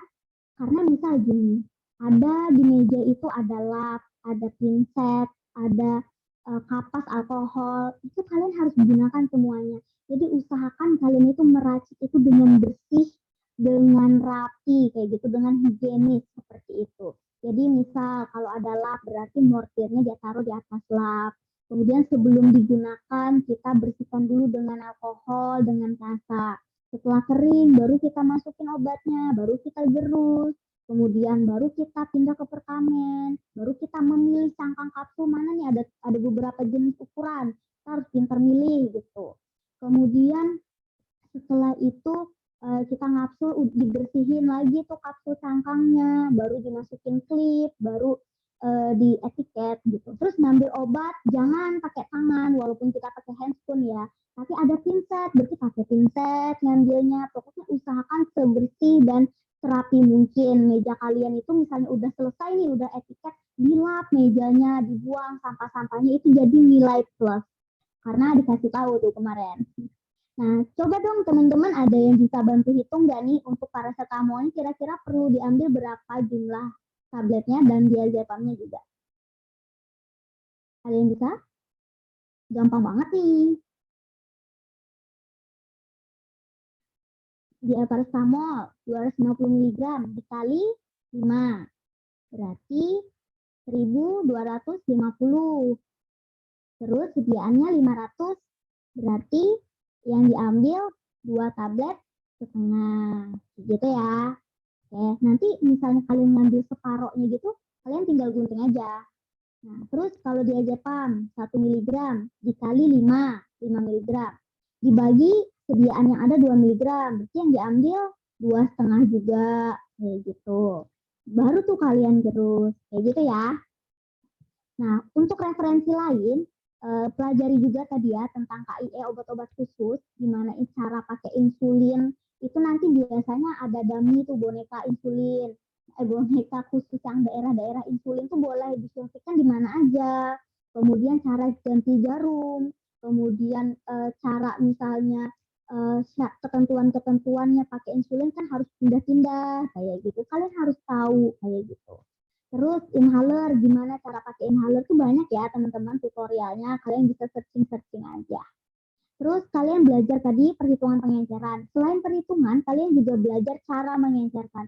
Pernah juga keluar masalah pengenceran. Jadi misal kalian udah ngitung, dilakuin tuh. Berarti ngambil dari yang 1000 ppm-nya berapa mili, dipindah ke labu ukur yang satunya kayak gitu. Karena kadang basic-basic itu juga masih ada yang belum bisa. Terus pelajarin juga masalah evaluasi granul atau tablet. Misal kayak uji kerapuhan, kekuatan, sifat alir, kompresibilitas, dan bobot jenis. Itu pernah keluar juga, kayak uji bobot jenis pernah keluar. Kemudian kayak kerapuhan kan kayak gitu tuh sering tuh keluar dan juga ada perhitungannya kan. Kalian harus hakalin rumusnya apa. Terus kategorinya, misal kerapuhannya kalau 10% itu kategorinya apa, kayak gitu. Kalian bisa cek di YouTube-nya Apoteker UNY itu ada ngebahas tentang itu udah lengkap. Nah, kayak gitu ya teman-teman, kalau referensi lain. Dan biasanya tiap periode itu pasti berbeda sih OC-nya. Jadi kalian belajar aja gitu banyak-banyak. Terus selanjutnya udah selesai, itu aja yang bisa saya sampaikan. Terima kasih, semangat terus. Aku tunggu di PSPA UM-nya ya teman-teman. Jangan lelah. Keberhasilan bukanlah milik orang pintar, namun keberhasilan itu adalah milik mereka yang senantiasa berusaha. Jadi jangan lelah untuk berusaha, jangan lelah untuk berproses, jangan lelah untuk berjuang. Sekian, terima kasih Kak Wawa. Saya kembali ke Kak Wawa. Oke, terima kasih kembali Kak Tasya atas pemaparan dan sharing-sharingnya nih mengenai informasi spill soal terkait masuk PSPA UMY ya. Wah, keren banget sih. Dan alhamdulillah ya kita jadi dapat gambaran dan insight yang banyak sih terkait dengan tesnya kayak mana, informasi pendaftarannya itu seperti apa, syaratnya apa aja, tesnya gimana aja gitu. Ternyata complicated sekali ya UMY daripada ITB kemarin, jujur sih. Ada OSCE-nya juga, CBT, TPA, bahasa Inggris, pokoknya lengkap banget. UMY, mantap. Oke, buat teman-teman di sini kalau misalnya ada yang kurang paham atau ada yang pengen ditanyain lebih gitu, pas tadi pemaparan dari Kak Tasya, kemudian nanyain yang lainnya juga seputar masuk apoteker dari dari UMY, boleh banget ditanyain teman-teman di kolom chat atau mau raise hand juga boleh. Oh iya, tadi tuh ada yang komen, Kak boleh lihat nomor 4 belum di screenshot. Nomor 4 yang mana nih? Yang CBT ya? Iya kan? Oh ya, yang CBT nih. Tunggu ya. Aku coba balikin lagi demi kalian. Jangan lupa di screenshot ya guys ya. Apalagi yang OC nih sama wawancara nih. Penting juga nih. 4 ini tadi tentang OSP. Ya, nih silakan. Kepencet. Silakan yang mau Silahkan. Yang belum di screenshot di SS boleh banget. Tuh, yang ketinggalan tadi khususnya buat Kamuli nih. Iya. Oh ya teman-teman, selain kayak SP ya, biasanya manajemen itu ada keluar tuh perhitungan. Misal gini, 1 tahun konsumsi obat ini di rumah sakit sebanyak segini. Terus waktu tunggunya berapa hari, kemudian udah tempat kosong berapa hari, terus pengennya buffernya itu berapa persen. Nah, dan stok yang masih tersisa berapa, itu kalian harus belajar juga, itu biasanya sering keluar yang kayak gitu. Pusing gitu itu. Iya, bener banget sih tentang SP-SP-an ini. Iya loh. Nah kalau yang ini ya, kalau yang di OSCE aku kemarin itu dia udah merek paten. Jadi kalian tuh harus familiar juga nih. Kalau misalnya yang prekursor, biasanya merek patennya itu apa-apa aja gitu. Kalau misalnya kodein kan masih enak ya. Kadang kan biasanya masih kodipron, kayak gitu-gitu masih kelihatan lah tulisannya. Tapi kalau udah kayak misalnya Palisan B isinya Diazepam. Kan harus tahu gitu isinya apa. Kalau nggak tahu nanti nggak tahu nih golongan mana kayak gitu. Itu penting juga sih. Oke, makasih Kak Tasya atas informasi tambahannya nih. Ada yang beberapa udah nanya nih di kolom chat. Aku bacain ya, nanti langsung jawab aja nih Kak Tasya. Oke, ini yang pertama nih. Ada pertanyaan dari Kak Rahmah. Kuota untuk non-alumni kira-kira berapa peluangnya ya Kak? Oke. Nah, jadi kalau misalnya aku kemarin ada tuh tanya sama ibunya gitu. Tapi yang kalian jangan kasih tahu siapa-siapa deh. Jadi tuh kalau misalnya masalah kuota untuk internal dan eksternal itu nggak ada ditentuin dari nggak ada tuh ngejatahin UMY itu maksudnya internal tuh berapa, eksternal tuh berapa tuh nggak ada dijatahin. Jadi sistem di UMY ini adalah passing grade. Jadi misal nih ada punya batas ketentuan. Jadi ketika semua yang mendaftar itu mampu melewati batas passing grade, maka itu yang diambil. Tapi misalnya yang diterima kan 60, tapi yang melewati passing grade itu 70-an. Yang diambil itu tetap 60 teratas aja, kayak gitu. Jadi sistemnya passing grade, jadi kalian itu ya nggak tenang aja gitu, nggak usah mikirin internal berapa eksternal berapa tuh nggak usah kayak gitu. Yang penting kalian fokus aja gimana biar nilai kalian itu tinggi lah gitu, mampu bersaing antara internal apa dengan internal kayak gitu. Dan apa namanya ya, kalau misalnya angkatan aku kemarin itu rekor Wak. Jadi apa namanya angkatan sebelumnya itu paling yang masuk dari eksternal itu paling sekitar 5 atau 10 gitulah mentok-mentok. Tapi di angkatan aku 13 yang Desember kemarin itu separoh-separoh sama internal. Jadi yang internal itu sekitar 31, yang eksternal itu 29. Jadi rekor paling banyak eksternal itu di angkatan kami kayak gitu. Kayak gitu sih, Pak.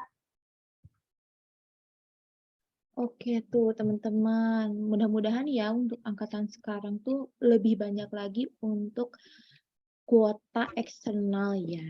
Jadi berdoa aja teman-teman, semoga itu rezeki kalian ya di tahun ini. Oke, dilanjut Kak Tasya untuk pertanyaan selanjutnya dari namanya sama Kak Tasya Agustia Wulandari. Jadi sama-sama Kak Tasya nih, semoga mengikuti jejak Kak Tasya yang Kak Tasya Haditya gitu.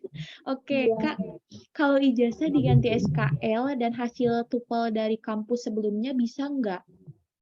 Oke, terima kasih atas pertanyaannya. Jadi kembali ke tips aku yang pemberkasan ya teman-teman. Jadi emang harus teliti nih. Jadi memang harus sesuai dia dengan ketentuannya. Kalau misalnya diminta ijazah dan juga transkrip, itu memang harus ijazah dan transkrip. Jadi nggak bisa menerima pakai SKL aja itu nggak bisa. Kemudian kalau masalah TOEFL, nah ini sebenarnya agak membingungkan sebenarnya. Kalau di angkatan aku kemarin Desember, itu banyak tuh temenku yang masih pakai TOEFL yang kayak prediction atau pakai TOEFL kampus asal, itu dia masih lolos pemberkasan. Nah, sedangkan tapi katanya ada rumor kalau yang periode ini benar-benar harus ITP atau yang LPC tadi. Nah, kalau kamu nggak mau ambil resiko, ya sesuai apa ikutin aja sesuai perintah. Tapi kalau kamu berani ngambil resiko, ya coba aja kayak gitu. Kayak gitu sih. Tapi kalau mau cari aman aja. Kalau saran aku kayak gitu. Kayak gitu sih, Wak. Oke, iya. Makasih Kak Tasya atas jawabannya. Jadi tuh guys, nyari aman aja. Mending kalau misalnya mau tes TOEFL ya mending di UMY-nya aja sih. Tapi tergantung kalian juga sih. Disesuaikan dengan apa ya kondisinya juga sih. Oke, Kak Mbak, kalau maaf Pak, sebentar. Ini ada ini loh yang ngebahas. Katanya kemarin saya pakai TOEFL dari UAD masih nerima. Ini yang Rahma ini yang periode ini ya? Yang periode ini atau yang periode kapan? Berarti kalau masih bisa, berarti masih bisa tuh kayak gitu. Mungkin, tapi biasanya kalau yang kayak gitu ya, kalau kayak gitu nanti di akhir kan ada tes TOEFL lagi gitu loh syarat lulus. Jadi kalau misalnya pakai prediction ya harus tes ulang minimal berapa gitu kan. Tetapi kalau misalnya kalian udah punya ITP, kalian tunjukin aja ITP kalian yang masih berlaku. Jadi nggak usah tes lagi kalian. Kayak gitu deh, kayak gitu. Karena aku masih bodoh ya, karena aku belum mau lulus gitu. Oke, iya sih bener nyari aman yang ITP sebenarnya ya. Kalau misalnya ke PSPA manapun yang paling diterima itu ITP sih. Kalau prediction kan ada yang nggak nerima, nggak boleh malah gitu. Nah, UMY juga kayak gitu ya. Oke, tapi yang UAD kemarin kayaknya masih prediction nggak sih tes bahasa Inggris di UAD itu? Ada masih prediction. Sama Mm-mm. kalian sebenarnya ya guys, kalau aku kemarin jadi milih ITP juga karena itu tuh bisa kalian kan pakai itu 2 tahun kan. Kalian tuh kalau lulus, kalian mau cari beasiswa, kan bisa tuh pakai ITP kalian. Terus kalian Betul. mau kerja ada syarat ITP, udah kalian gak usah bikin. Jadi kayak ibaratnya nggak apa-apa lah keluar uang lebih banyak dikit, tapi ibaratnya kepakainya tuh lama dan gak usah ngulang-ngulang lah gitu tesnya, capek belajarnya. Iya bener banget, bener. ITP itu kepake untuk semuanya sih, untuk tes S2, untuk beasiswa S2, S3, terus apa lagi ya, PSPA yang lainnya, misal UM-nya belum rezeki ke PSPA yang lain yang ada syarat TOEFL ITP-nya, boleh banget sih teman-teman. Tapi dengan syarat ya harus memenuhi skornya juga, biasanya 450 ya, kalau nggak Ya, salah. benar. Harus Hmm. 450. Iya guys, kalau bisa sih jangan mentok amat ya. Soalnya ada beberapa kampus yang 500 minimalnya tuh, ada yang 475 kayak gitu. Jadi cari aman tuh mending 500 ke atas kayak gitu. Oke, udah ya berarti dari yang nanya tuh Kak Tasya Agustia Wulandari. Oke, dilanjut dari Kak Dwi Prasetya. Kak, soal CBT ada soal reorder point nggak ya? Oke, jadi ada itu kan masuk di manajemen ya. Kalau reorder point kan lumayan biasanya lebih gampang tuh, biasanya pakai rumus apa itu ya, 2 kali S apa ya. Pokoknya itu reorder point itu adalah titik di mana kita harus pesan lagi kan kayak gitu. Biasanya itu kan berarti pakai titik safety stock tuh biasanya. Pokoknya pelajarin aja gitu. Kalian tuh belajar tuh jangan nanggung guys. Niatkan buat UKAI jadi pelajarin semuanya. Ya benar banget, sekalian buat belajar persiapan UKI juga nanti kalau udah keterima guys, mau itu di PSPA manapun termasuk UMY sama ITB gitu atau dan yang lainnya. Oke. Dilanjut, Kak, untuk persyaratan di awal studi S1 maksimal 5 tahun apa menjadi patokan untuk lulus persyaratan, Kak? Oke.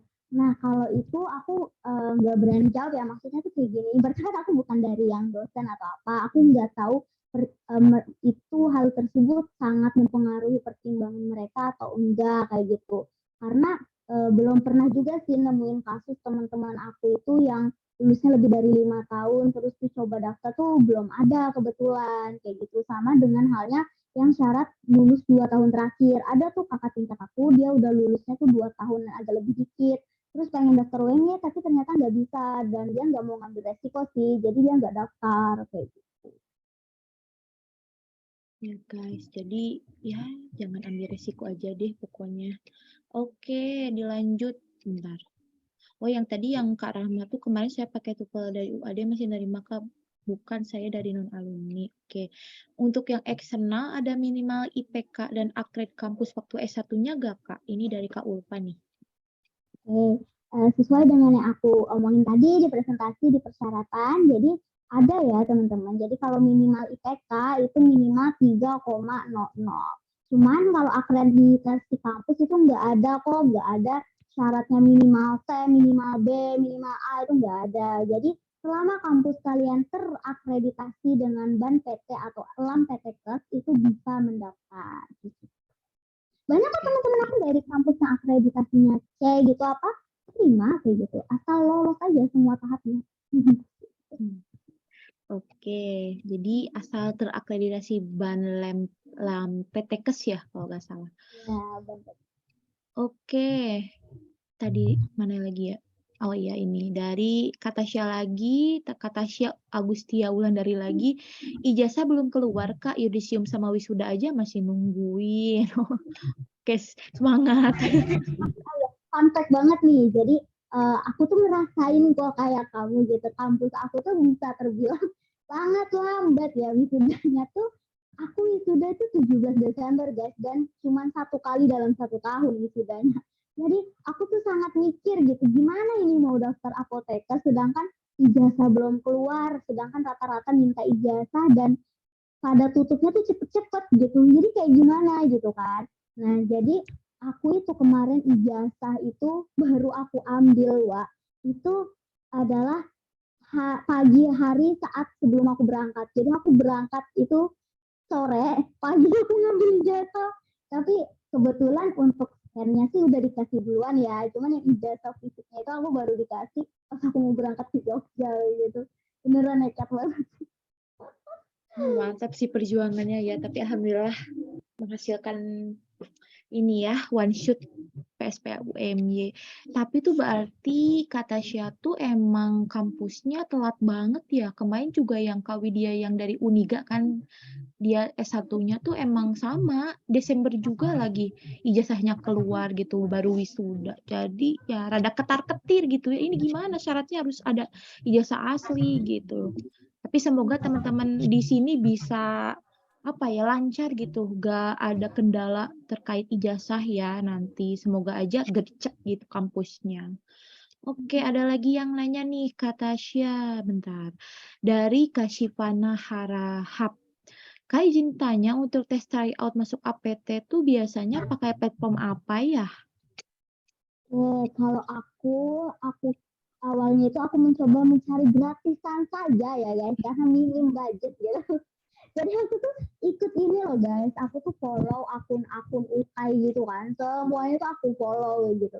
Dari ya apa tuh, apa UKAI Real, kemudian CBT, UKAI CBT, terus tiap UKAI dan lain-lain gitu, semua aku follow. Di situ kan pasti mereka sering kan ngadain tryout gratis, caranya share ke story gitu, kirim tag temen gitu-gitu. Nah itu aku ikut kayak gitu, nanti masuk ke telegram mereka, dikasih link batasan ngerjainnya jam berapa kayak gitu. Nanti kalau udah selesai dikasih mereka pembahasannya. Nah jadi aku dari situ ikut-ikutnya. Tapi kemarin aku juga ada ikut ini, tapi aduh boleh ngisi belum? Waktu itu tuh aku kemarin itu juga ada ikut apa obat F, tapi untuk aku niatnya untuk itu tuh cuman buat tryoutnya, karena kan di situ banyak kan tryoutnya tuh banyak banget. Jadi aku kemarin ikut yang bayar 1 bulan 100.000 itu buat ngerjain soal-soal aja kayak gitu, buat nge-track pengetahuan, dan banyak yang keluar-keluar, ada sih beberapa pertanyaan kayak gitu. Gitu sih, Pak. Aduh, ada spill brand sebelah ya. Karena aku gak enak gitu ya. Tapi aku belajarnya tuh banyak dari buku sih, dari kayak soal-soal buku itu bantu banget. Soalnya pembahasannya lengkap. Yang penting kalian, oh iya ini guys, yang TO-TO kayak gitu, ya kalian beli buku berteman yang ada tuh kumpulan soalnya. Itu kan khusus untuk masuk apoteker. Teman-teman bisa beli buku berteman. Ada yang soal pembahasannya ada edisi 1, 2, 3. Tuh ada di official store-nya, di Shopee-nya berteman. Terus dapat kelas, kalau misalnya kalian ikut kelas mandiri or kelas live, biasanya suka ada pembahasan soal sama mentornya atau tutor jadi berteman. Terus biasanya tuh di akhir suka ada dikasih soal TO gitu ya. Gitu. Jadi Proses-prosesnya tuh kan tiap pertemuan kan. Itu aja udah banyak banget guys. Aku udah Iya. blinger gitu kerjanya. Betul banget. Jadi selain dari berteman juga teman-teman bisa sih benar tadi yang TO-TO gratis tuh di IG banyak banget untuk akun-akun yang menyediakan TO gratis UKAI, karena kan biasanya tuh masuk apoteker mau itu UMY sama unit-unit yang lain tuh tipe soalnya tuh kayak UKAI kan kayak gitu. Jadi ya sekalian aja buat belajar UKAI kayak gitu. Oke. Ini ada 2 pertanyaan yang sama. Kak, kalau alih jenjang dari D3 ke S1 bisa daftar UMY, Kak? Atau ini tuh satu lagi, UMY dari mahasiswa transferan, mungkin transferan atau alih jenjang kali ya dari D3 farmasi ke S1 farmasi di UMY gitu. Bisa nggak, Kak Tasya? Jawabannya bisa banget. Jadi di kelas aku itu aja ya yang transfer itu ada berapa ya? Ada 4 atau lebih. Jadi dan usianya tuh lumayan jauh di atas. Udah pada menikah, dan mereka pada lanjut apoteker. Jadi ada yang D3 S1, terus dia sempat kerja di rumah sakit dulu setahun baru lanjut apoteker tuh ada. Jadi sangat tidak menghalangi kalian kayak gitu. Kalau misalnya kampus lain kan ada juga tuh yang nggak nerima kan, dia transferan gitu. Iya, ada beberapa yang nerima, tapi sih kebanyakan pada nerima juga sih. Kemarin yang ITB juga nerima, UM-nya juga nerima, guys. Jadi kalian gak perlu khawatir bagi yang memang mahasiswa alih jenjang D3 ke S1, boleh banget daftar PSPA UMY. Oke, dilanjut dari Kak Ulpa. Kak mau nanya lagi, lulus apoteker di UMY sulit gak, Kak? Boleh dijawab? Tunggu dulu, ini pertanyaannya lulus apoteker di akhir ataukah lulus masuk apoteker, kuliah apotekernya gitu Nah, ya? iya Oke, benar. coba jawab keduanya kali ya. Jadi misal masuknya menurut aku lumayan. Karena apa? Karena kan itu tadi banyak tahap-tahapnya dan tesnya tuh banyak banget. Jadi kayak rada-rada wah gitu harus berjuang banget gitu. Cuman nggak ada yang nggak mungkin gitu di dunia ini, aku aja bisa apalagi kalian kayak gitu kan. Nah kalau masalah yang lulus di akhir apoteker, menurut aku yang gampang aja nggak sih, kan syaratnya berarti harus UKI-nya kan, UKI-nya berarti di atas dari standar, kemudian gitu aja sih biasanya kan syarat lulus itu. Dan oh gini Wak, ada syarat apa komprek keagamaan gitu kan, itu kayak misal di akhir harus, kalau kami ya kami harus hafal satu surah di juz 29, misal Ar-Rahman, Al-Mujamil, Al-Jin gitu-gitu, itu harus hafal. Terus ditanya-tanya tentang tata cara sholat subuh atau sholat sama sholat jenazah gitu. Cuman nggak apa-apa kalau masalah Islam NU Muhammadiyah tuh nggak apa-apa, di sama keduanya tuh sama-sama diterima aja kayak gitu. Mau pakai yang mana tuh terserah kayak gitu. Kayak gitu sih Wak. Wah, Masya Allah ya, ada di tes ternyata keagamaannya, Masya Allah. Kaum Nanti, Sang Surya. ya, maklum kampus Sang Surya. Mungkin gini sih, Syah, kan ini nanyanya itu lulus ya, akhirnya jadi apoteker. Mungkin tahapan untuk menuju menjadi apa ya, lulus apoteker tuh kan kalau kemarin tuh di ITB tuh banyak ya, ada ujian internalnya tuh beberapa, ada 5 kali kalau nggak salah. Nah kalau misalnya di UMY sendiri tuh gimana sih sebenarnya mau bisa lo kalau di ITB tuh kemarin kalau mau ikut UKAIS, CBT sama OSC tuh harus lulus yang merekanya, ujian merekanya dulu dari ITB. Nah gimana nih sama UMY? Mungkin lebih ke arah situ sih kayaknya. Oke, so far yang aku tahu, yang jelas tadi lulus juga tuh OSCE internal. Tadi kan aku bilang jadi setelah harus lulus juga tuh PKP, ibaratnya selesai menyelesaikan semua PKPA-nya di 5 tempat harus selesai dengan baik. Kemudian ibaratnya eh, di akhir setelah sebelum buka kan ada OSCE internal 10 stase. Nah itu juga tuh yang harus lulus juga kayak gitu. Karena wah kami tuh nggak ada tuh kayak kampus lain kan dia masih ada tuh komprek yang wawancara gitu sama presetor sama itu. Kami tuh udah nggak ada. Jadi kami tuh gantinya yang itu tadi OSCE internal 10 apa namanya 10 stase kayak gitu. Terus kalau misalnya tryout internal sih kami tuh nggak wajib yang lulus, cuman sih diusahakan tuh kayak tetap naik kayak gitu. Terus paling mungkin itunya tadi ya, oh IPK. Kalau misalnya IPK tuh aku lupa ya, kemarin tuh dikasih tahu berapa tuh ada batas lulusnya itu minimal 3, berapa gitu ya, aku lupa. Nah sama mungkin ya masalah UKI tadi gitu, cuman kan wah yang baru-baru ini kan berubah ini ya, apa yang dari periode ini kalau persentase nilai di Serkom nanti berubah tuh persentasenya, ada yang pakai nilai 1 sama yang kontiviti aja kan kayak gitu. Nah, itu sih bakal masih bingung, jadi aku masih mau lihat dulu nih yang di angkatan di atas aku satu ini kayak gimana. Ya guys, jadi ya tergantung kebijakan unitnya juga nanti, terus kebijakan dari pusat gitu, soalnya suka ganti-ganti guys. Jadi ya kalau misalnya terkait sulit atau enggaknya, susah-susah gampang kayaknya. Semua unit juga mempunyai kesulitan, mempunyai plus minusnya masing-masing sih guys, kayak gitu. Oke, lanjut ya. Mungkin dari Kak Ulfa udah ya jawabannya, semoga terjawab. ada berapa blok Kak di PSPA-nya? Ini pertanyaan dari Kak Hidayah. Oke. Seperti yang aku jelasin di awal, jadi untuk blog itu ada 4. Yang tadi yang pertama apoteker muslim, isinya itu tentang kayak keislaman dan juga promkes. Kemudian yang kedua ada farmasi klinis, itu aduh kalian padat banget itu kalau farmasi klinis, farmasi industri itu padat banget. Terus blok 3 tadi farmasi industri, blok 4 manajemen sama mata kuliah pilihan. Jadi setiap blok kayak gini loh, Wak. Kalau misalnya yang blok 1 ya, Wak. Blok 1 itu waktunya cuma 1 minggu, Wak. Jadi antara kuliah, tugas, kemudian ujian, remet, itu harus selesai dalam 1 minggu. Jadi bayangin aja tuh kerjaan sehari-hari itu tugas. Kalau tugas tuh selesai harus besoknya kayak gitu. Terus tuh juga ujian tuh deket banget kayak gitu. Kayak gitulah kalau misalnya kayak farmasi klinis kemarin itu harus habis dalam 2 minggu atau 3 minggu ya. Sedangkan itu tutorial ada 7 dikali 2, 14 pertemuan. Skillnya ada sekitar 5 atau apa berapa gitu.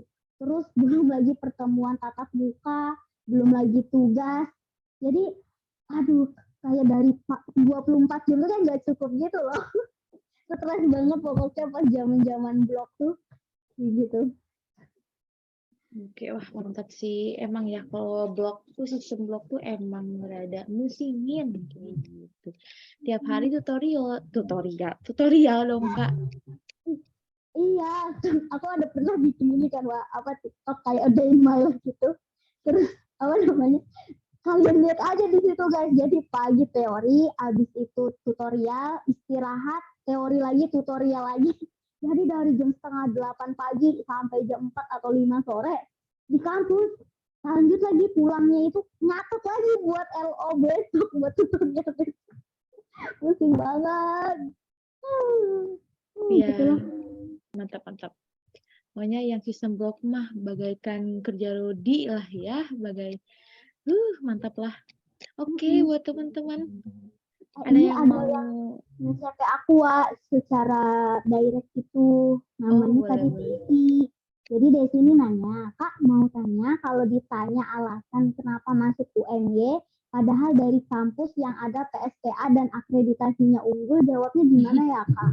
Boleh Kalau misalnya dijawab. aku sebenarnya agak bingung juga ya mau jawabnya gimana, karena aku kan ibaratnya alasan aku masuk karena kampus aku belum ada PSPA gitu, dan juga mungkin bisa ke arah sini nih, mungkin kalian bandingin dari kurikulum sistem pembelajaran dan juga wahana PKPA mungkin dari kampus kamu ke kampus UNY kayak gitu. Jadi mungkin kalian bisa aja nih bilang kalau di kampus saya mungkin wahana PKPA-nya nggak dapat semuanya, misal cuma berapa kayak gitu. Sedangkan kan kalau UNY dapat semua, itu bisa tuh. Kalau misalnya kampus sebelumnya memang nggak kayak gitu. Terus kemudian kalau alasan lain lagi selain akreditasi biaya tuh bisa juga. Cuman biaya itu sih kalian jangan sebutin di awal gitu ya. Maksudnya kayak kelihatan banget kalian tuh masuk cuma karena uangnya aja lebih murah tuh jangan. Kayak biaya itu ya di alasan ketiga atau kedua lah kayak gitu. Kemudian kalau misalnya hal-hal lain bisa juga tuh dari kurikulumnya. Kalian bandingin aja pokoknya visi misinya dan juga kayak misal tadi ada IPE kan, di UMY ada IPE.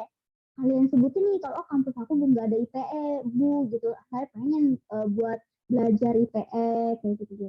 Atau misal dari sistem pembelajarannya juga ada misalnya yang nggak ada mata kuliah pilihan kayak gitu di kampusnya. Sedangkan di UMY itu ada tambahan gitu. Pokoknya pinter-pinter kalian aja lah ya cari alasan gitu antara UMY sama yang lain itu gimana. Dan yang penting bisa meyakinkan, percaya diri aja ngomongnya dan mempengaruhinya itu meyakinkan. Gitu. Gitu sih. Buat teman-teman, kalau misalnya ada pertanyaan yang sama kayak gitu, tiba-tiba ditanya, kan kamu udah ada kampus PSPA-nya ya, udah akreditnya juga bagus, kenapa daftar UMY dulu? Silahkan. Jawabannya bisa nyontek dari kata Tasya tadi, atau mungkin teman-teman ngerangkai kata-kata dulu mungkin di rumah sebelum wawancara, baiknya kayak gimana untuk jawabannya. Oke, teman-teman yang lain, kalau misalnya ada yang mau ditanyain, boleh banget, mumpung sama Kak Tasya nih. Masih Ya, kepo tentang UMY, gimana? kalau nggak ada ya udah, nanti kalau misalnya kepikirannya belum kepikiran nih mau nanya apa gitu, gak apa-apa, jangan sungkan buat chat aku aja di Instagram, mungkin bisa kayak gitu. Betul banget. Sangat terbuka. Oke, ini yang hadir di sini berarti emang udah tes, kan kata Tasya tuh sekarang tes ya, yang di UMY itu, atau emang nanti nih bulan Desember atau berapa ya? Tes yang mana tuh? Yang selanjutnya tuh. Oh iya, Desember biasanya tuh akhir-akhir, penutupannya tuh di akhir, tapi tesnya itu biasanya Januari awal. Atau kalau aku kemarin ya itu tes CBT-nya itu di akhir-akhir banget, mepet sama tahun baru gitu, mepet Natal atau tahun baru. Habis itu nunggu tuh pengumuman. Nah pas OC-nya, OC wawancara itu di awal tahun, sekitar tanggal berapa gitu kan, 2 atau 3 gitu. Terus menunggu lagi pengumuman, terus baru tuh registrasi daftar ulangnya itu di awal-awal juga, masih 8, 9, 10, dan masuk kuliahnya itu tanggal 16 aku kemarin. Oke. Jadi ya mungkin teman-teman di sini kalau misalnya daftarnya mau nanti Desember mau sekarang, ya mudah-mudahan bisa bermanfaat ya buat teman-teman, nambah informasi terkait dengan pendaftaran dan soal-soal tes masuk PSPUMY, semoga dapat gambaran.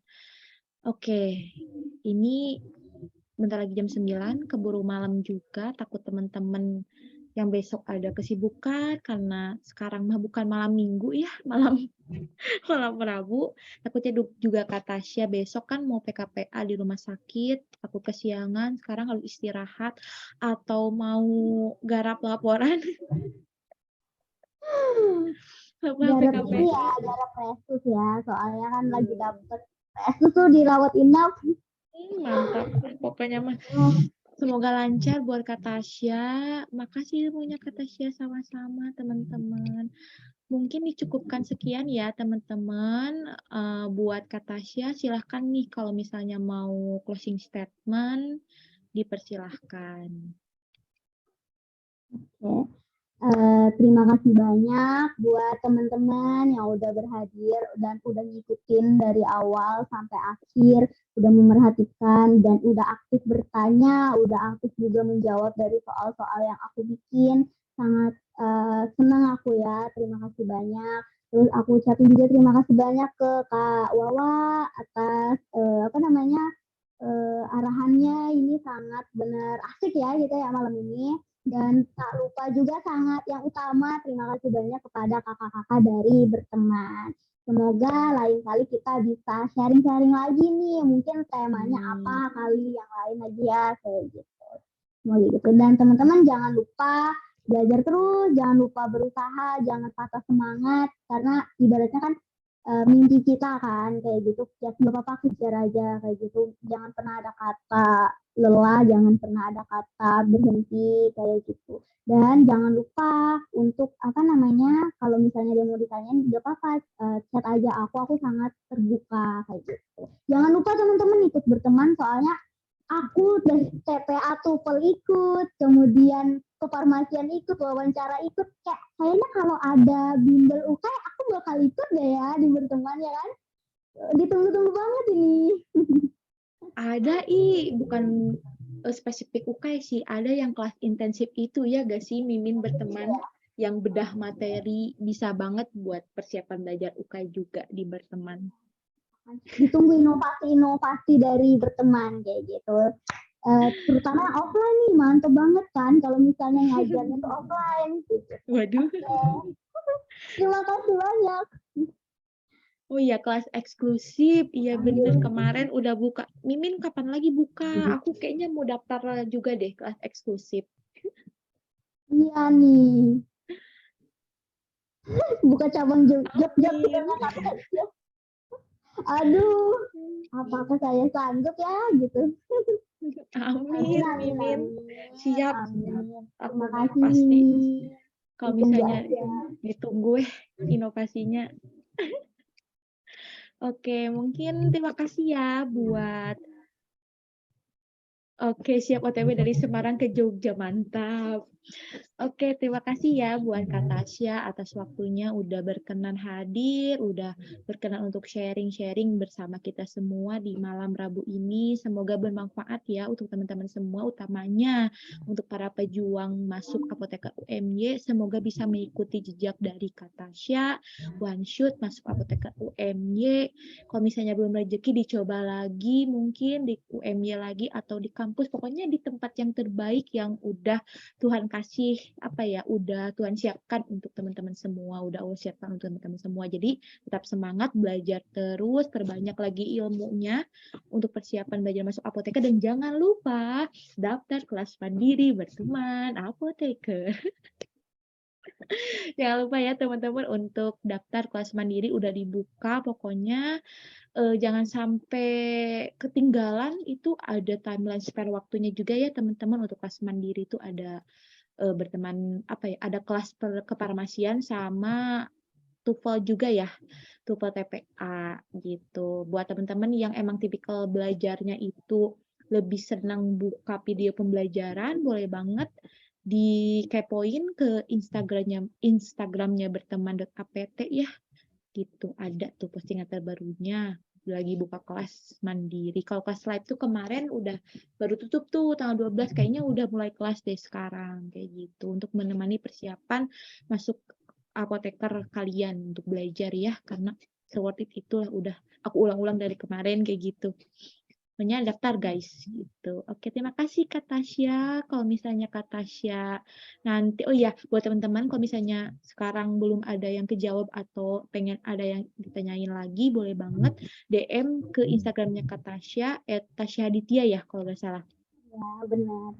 Nanti boleh tuh sharing-sharing seputar UMY dan yang lainnya kayak gitu. Terima kasih buat Kak Tasya. Semoga sehat selalu, sukses selalu untuk PKPA-nya. Semoga one shoot sumpahan bareng ya tahun depan menjadi sejawat. Amin. Buat teman-teman juga sukses juga ya.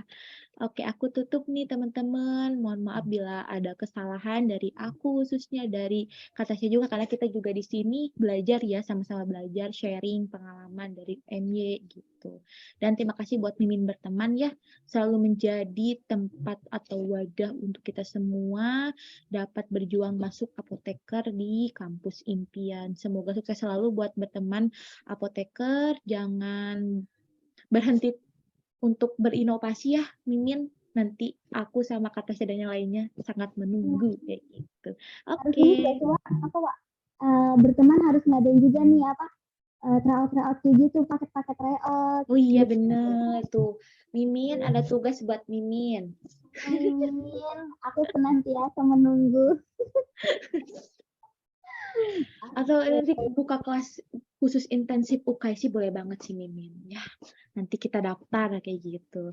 Oke, terima kasih ya buat teman-teman semua. Jangan lupa daftar kelas mandiri ya teman-teman. Dan terima kasih dari aku, dari Kak Tasya, dan wassalamualaikum warahmatullahi wabarakatuh. Selamat bermalam Rabuan teman-teman. Dadah.